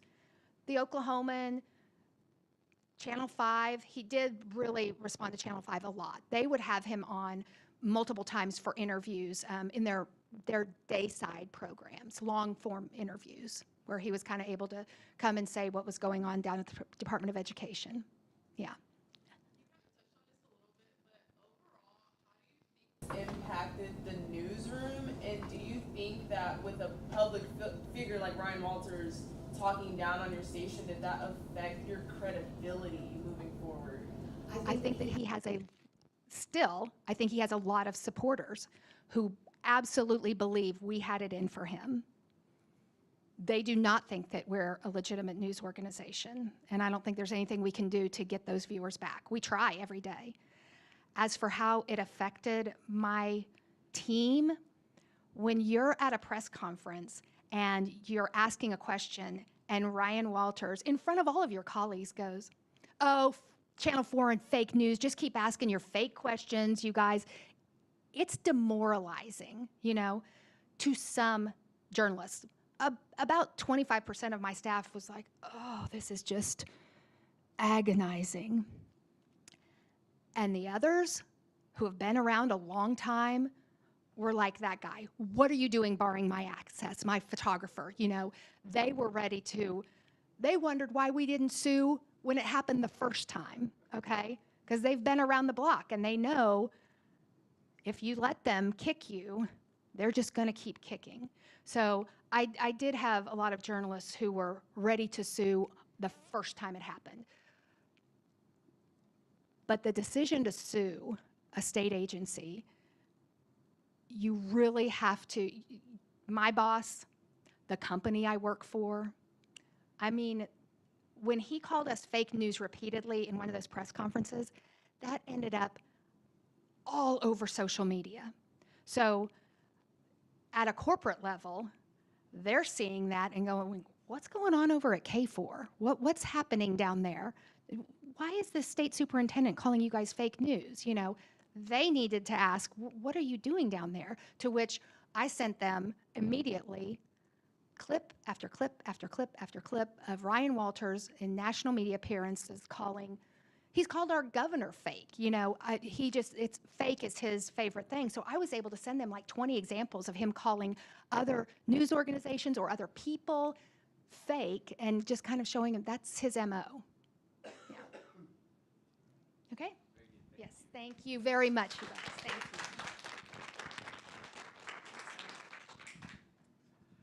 And when I was covering the State Department of Education, I was often the only broadcast journalist in the room. Yes. So I was at KGOU. Yeah, so things change, times change, and that the time and effort, and I think, Shanice, you kind of got at this with your question, but regardless the emotional toll that this takes, from us, all of us, is really challenging, and we appreciate you persevering through that and leading that very much. Yeah, okay, very good. All right, we're going to move on to a very, let me get my notes out here so I don't get something wrong.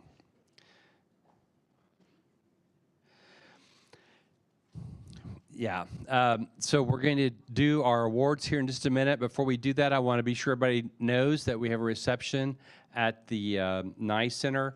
I think we're going to be out on the terrace. The weather's nice enough. We might be out on the terrace. They were going to kind of play it by ear. So we'll go over there together when we finish here with our awards. But for now, we're going to present our awards. But first, we're going to hear from Joe Carter. And when Joe came in, I said, he said hi, and I said, we met each other, but it was a long time ago. And I don't remember when it was, Joe. I keep trying to remember. But I think it may have been an election way back in the olden days. And do you want to use this, Joe, or you? Yeah. No. Okay. Great. So let me just tell you that Joe is an Oklahoma Journalism Hall of Fame member, and he is our 2025 Marion Opala recipient. And he is going to, I mean, how long have you been defending the First Amendment? Well, I'll tell you, it's been defending me for a long time, maybe for 50 years that I was active as a writer. So Joe is one of those people who has used the First Amendment, defended the First Amendment, and as he said, it's defended him. Let me get the mic stand here for you.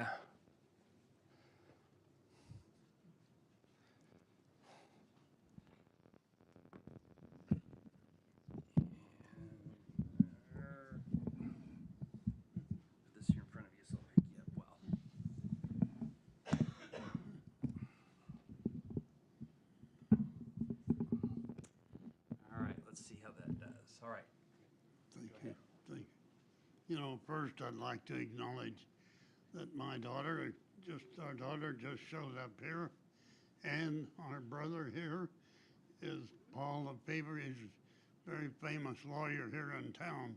So if you want to retain him here, I get a kickback. And then the president of Cameron University, as far as I'm concerned, Don Davis, Dr. Don Davis is sitting right back there. And he is now emeritus, but we served together as I was his vice president, and we did mighty things years back. But more before that, we had been together as crime fighters in Oklahoma City, working for the Oklahoma Journal, which is defunct, as is every other newspaper where I ever worked.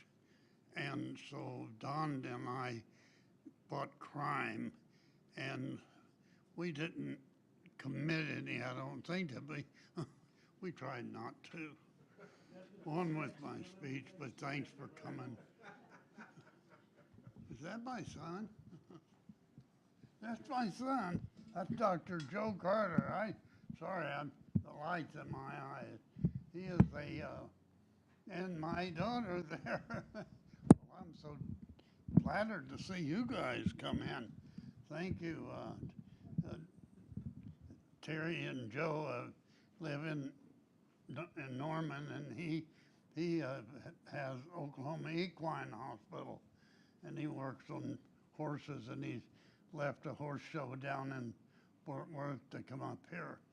And I think that my daughter has got one of our great granddaughters there, and my goodness, there's the rest. Here comes my great grandsons. Yes. Well, welcome, guys. Have a seat.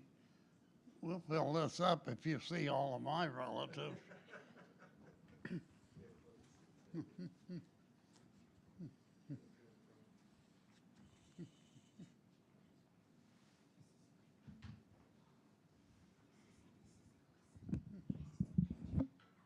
This guy here, we're going to write a book together, but he's got to get out of graduate school. This guy's going to be an NBA champion, before I tell you. So I'm glad they're here. I hope they avoid some of the turmoil that happens when people try to violate the First Amendment. But I also want to give you a little bit of insider's dope here. It was that learned professor and Pulitzer Prize winning editor. I don't think this is going to work. Maybe. Kind of reminds me of my sex life.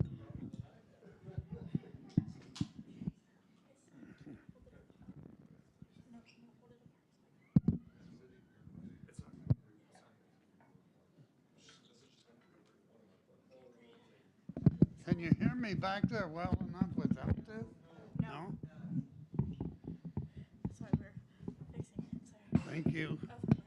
Try that now. 1, 2, 3. You have to get closer. How about that? Let's try loudly. Sorry, guys. But I first.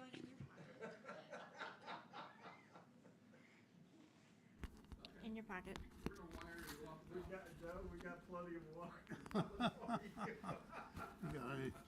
Put it on his eyes, so it's underneath. I'll take the microphone. There you go. Okay, and then that just goes in your pocket. Check. Check. Say something, sir. Does that work? Can you hear me okay? Well, we've used half of my 15 minutes. And there's, right back there is my great-granddaughter too, and I'll see what's her mother. Well, first, I want to continue. I want you to know this little bit of insider dope is that learned professor and that editor of a Pulitzer Prize winning paper Joe Haidt was the guy who wrote the title of this speech, which is The Importance of the First Amendment in These Troubled Times. My reply, Joe, is 3 words: never more important. I will expand. We recently saw the First Amendment in action, and I'll review it step by step, give you a little bit of my show business. It'll be with a little soap opera stuff here. First, Jimmy Kimmel's jokes offended President Trump. Whew. Disney needs Trump's help. That's a quid pro quo. My lawyer gives that a quid. Well, you guess. Then Disney fires Kimmel. Then customers raise a big stink. And then Disney rehires Kimmel. Now, off camera, I gotta tell you, the First Amendment had just won a beautiful case of Trump versus Kimball, and that was great for America. Won it because the concept, the ideal, and the guarantee of a free press have so deeply penetrated the souls and minds of America that the public shouted out, "Rejoice, law lovers! Trump versus Kindle made the First Amendment bigger, bolder, and more just better than several of the Supreme Court decisions I've heard lately. Was a big time thing for the first."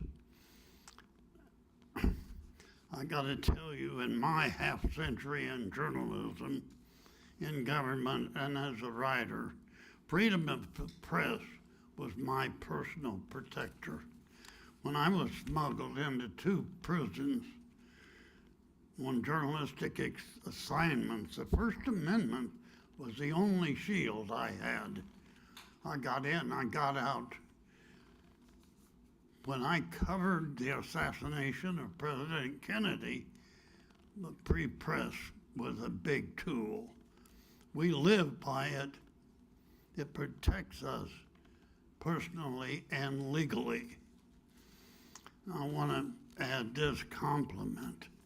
The outcome of Trump versus Kimball proved to me that you college professors and the underpaid school teachers, like Dr. Davis's wife, had taught you have done your job very effectively. You taught American people the meaning and the importance of free press and free speech.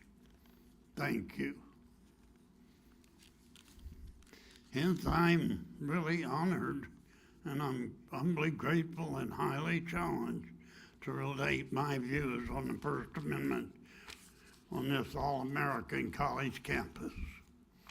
Threats abound, and the Constitution itself is being openly tested by the White House.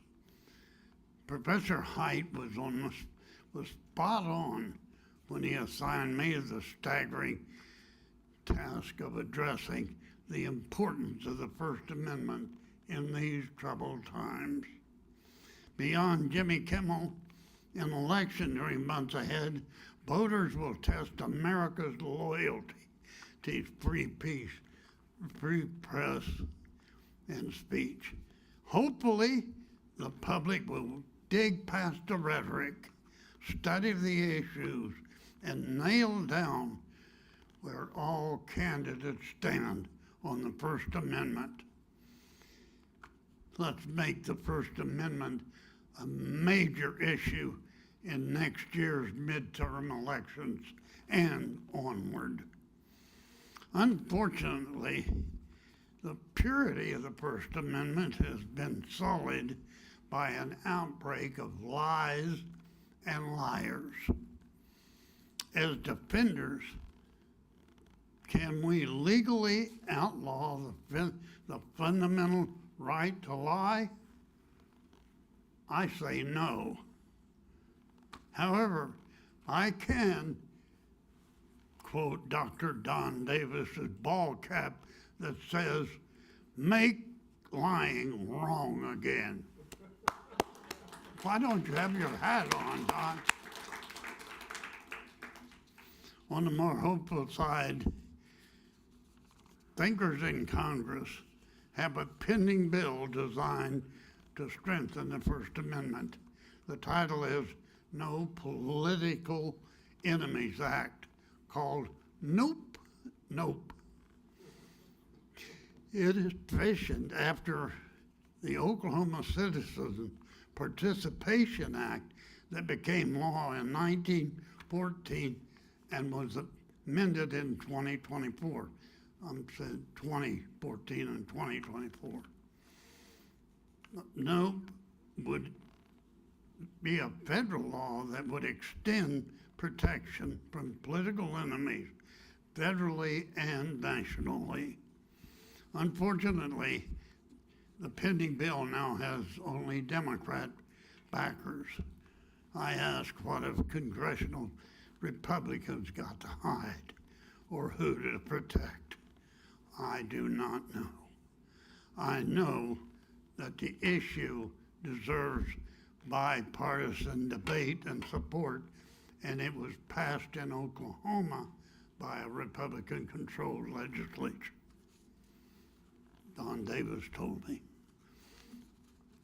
Oklahoma's all-Republican delegation should become co-authors of this bill. So if during this congressional recess you should encounter either of our two senators or one of our congressmen, please ask them to vote yes on nope. That ought to catch on. Tell them the law would equally impact both political factions. It would dampen upward actions by government bureaucrats and any elected official wishing to squelch critical speakers and writers.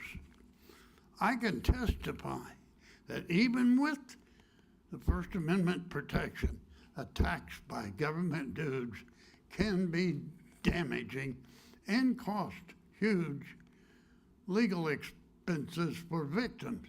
You just heard what this K4 case cost. It is very tough to defend yourself. But the public has, in recent weeks, become increasingly appreciative that TV and radio journalists, newspaper reporters, magazine and book authors, and even comedians need protection for telling truth and exposing corruption.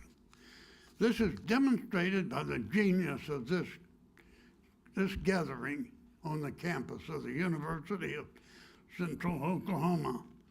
This event shows that endangered free speech and freedom of the press have vital support among scholars and institutions of higher learning, and for good reason, because the First Amendment also protects people in academia. In just 45 words, the First Amendment covers 5 distinctive rights that Congress cannot abridge or prohibit. Of these, I focus on freedom of speech and press. They were my personal protectors during the working parts of my 93 years, when I largely was a wordsmith, a newsman, then a speechwriter for politicians and government, then wrote books. Its protection was there when I helped devise and wrote speeches for the governor to explain changes in multiple areas, The toughest was a bill in 1971 that increased Oklahoma's taxes on income, oil, and natural gas. Oklahoma's government at that time faced perilous budget shortfalls, and just like today, higher education and common schools were gravely underfunded. History shows that only Democrats, and that included Don Davis when he was in the House of Representatives, voted for this 1971 legislation, although it became law, and it really benefited progress.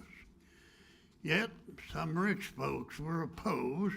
They were outraged and threatening.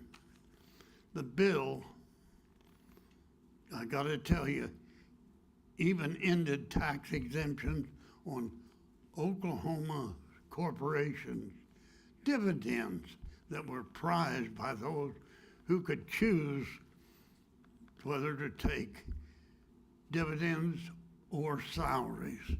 And so they took dividends and they avoided paying their fair share of state income taxes, and we stopped that little one. But by writing the governor's speeches bolstering the tax increases, I was protected by the First Amendment. Yet word leaked out and I was a target. Personally and policy-wise, it was an outrage that I would become a target, in my view, but by damn, here stands a survivor.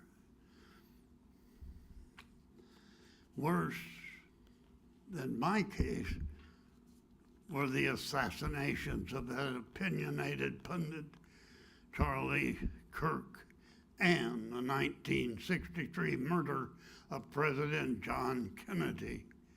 Beyond the personal pain and the losses, both of those shootings were blatant attacks on the First Amendment.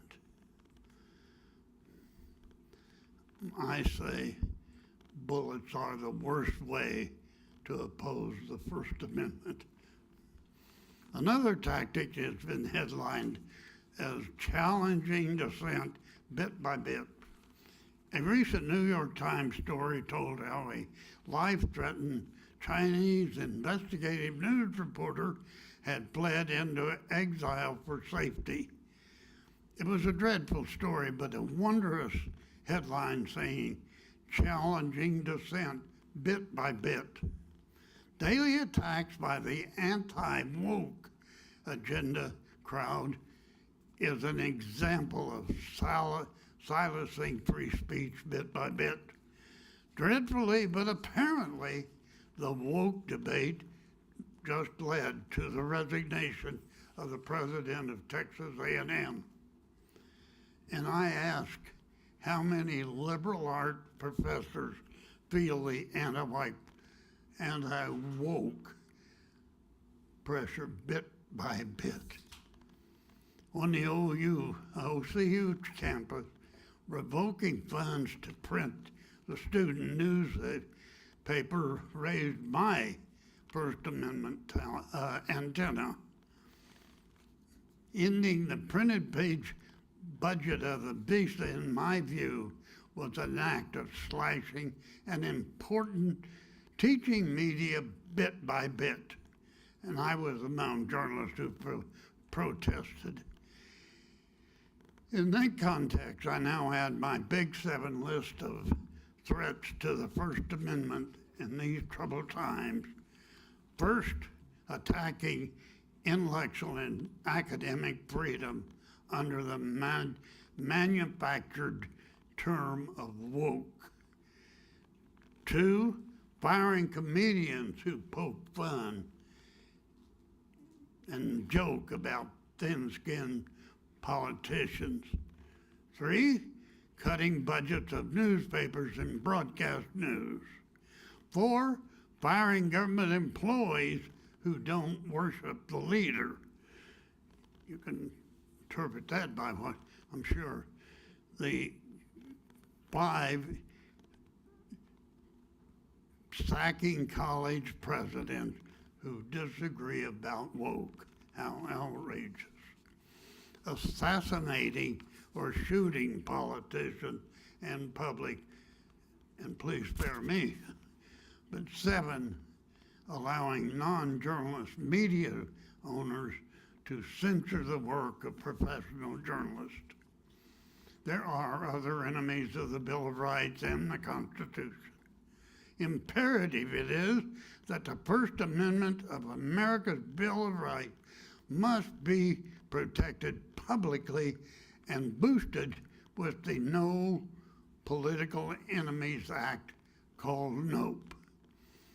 And as a Star-Spangled Banner guidepost of a democratic America, NOPE in 2025 would help all people nationally as it does with Oklahoma's Citizens Protection Act.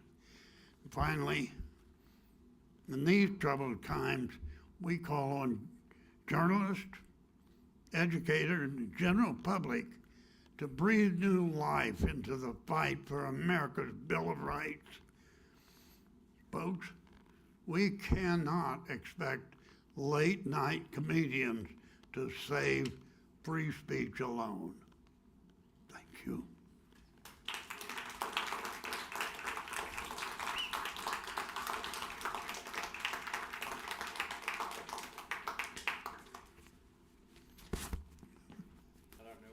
I can't, I'm 93 years old, can't hear good, but if you have a question, my wife was interpreted for me. That's my wonderful wife, Michelle Lefevre. Okay.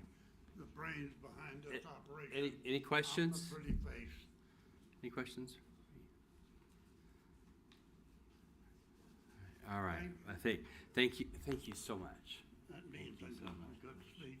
Well, and why don't you stand right here, because we're going to do our awards, and we'll get you first. I'm going to give you your award first. Really? That's what we're doing next.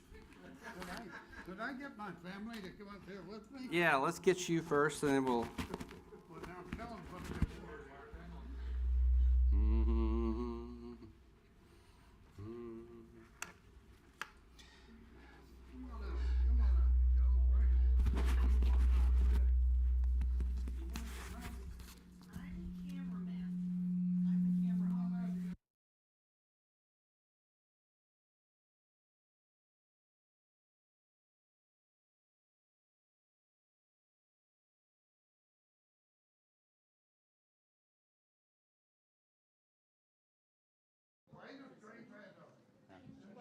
I think it's it.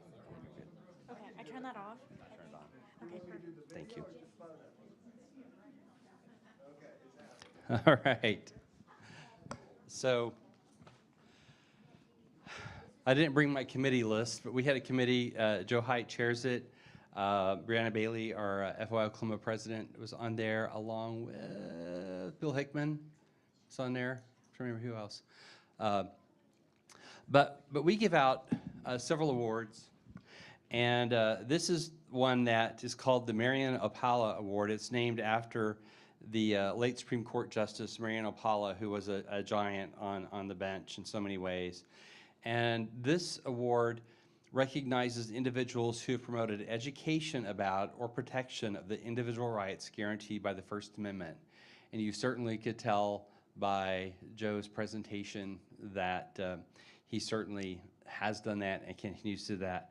So Joe Carter, congratulations on being recipient of the Marian Opala First Amendment Award. Yeah, hold it up there. Hold it up there and they'll get the picture. So, somebody got a picture they can send to me?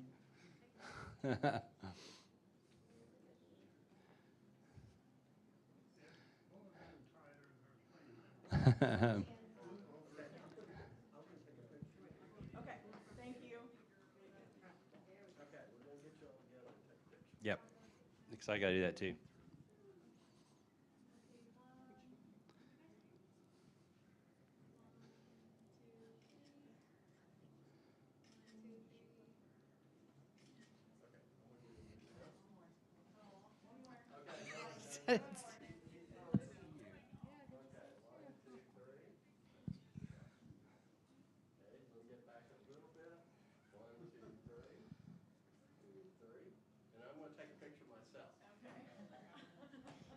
Lots of cameras.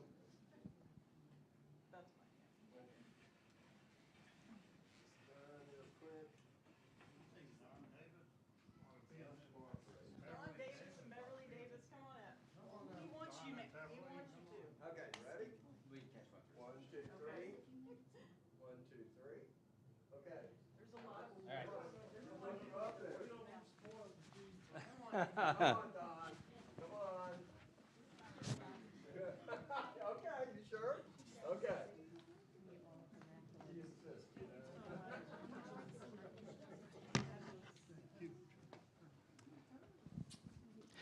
So our next award recipient is the Sunshine Award. And I did not know this person until today because they're here and we've been chatting. And I'm even more convinced than ever that the committee did an outstanding job selecting this recipient. So Lori Hendricks, would you come on down?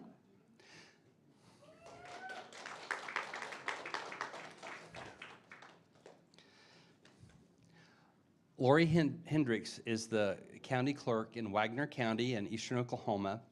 And this is the Sunshine Award, and let me read what it does. This honor recognizes a public official or governmental body that has shown a commitment to freedom of information. County Clerk Hendricks is responsive to open records requests and provides a large amount of public information on the county site, allowing citizens to easily access information. She is an example for other clerks and deputies to follow. Lori Hendricks, we are so happy to honor you. Thanks so much. You're welcome.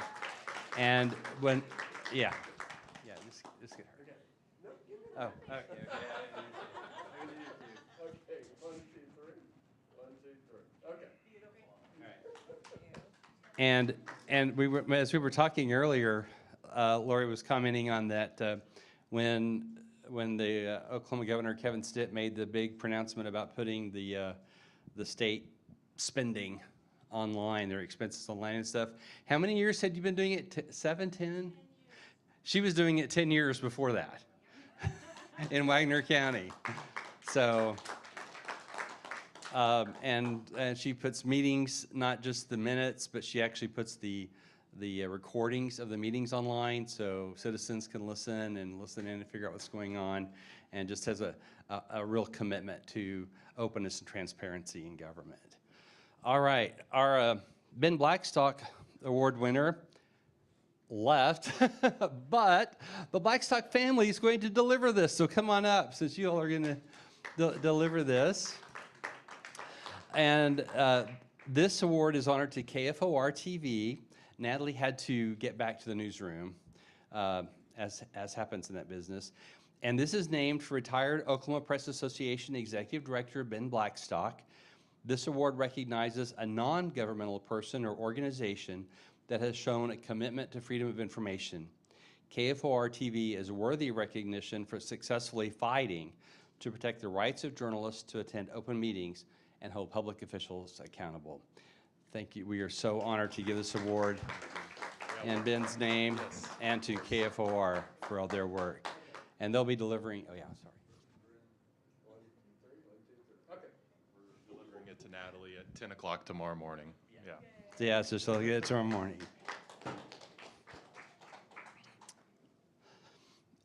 Our next award winner, we hope is going to be here, but couldn't make it. And this is the Bickham Hale Service Award. And this award this year goes to Lyndall Hudson. And the Bickham Hale Service Award is awarded to the volunteer or board member who provides outstanding service to FOI Oklahoma. It's named after FOI Oklahoma's founder, Sue Hale, and longtime executive director, Kay Bickham. Lyndall was one of the founders of FOI Oklahoma and has been just a significant force in Oklahoma journalism and fighting for openness and transparency his whole career. He's now retired, so we'll be sure that we get this to Lyndall when we see him.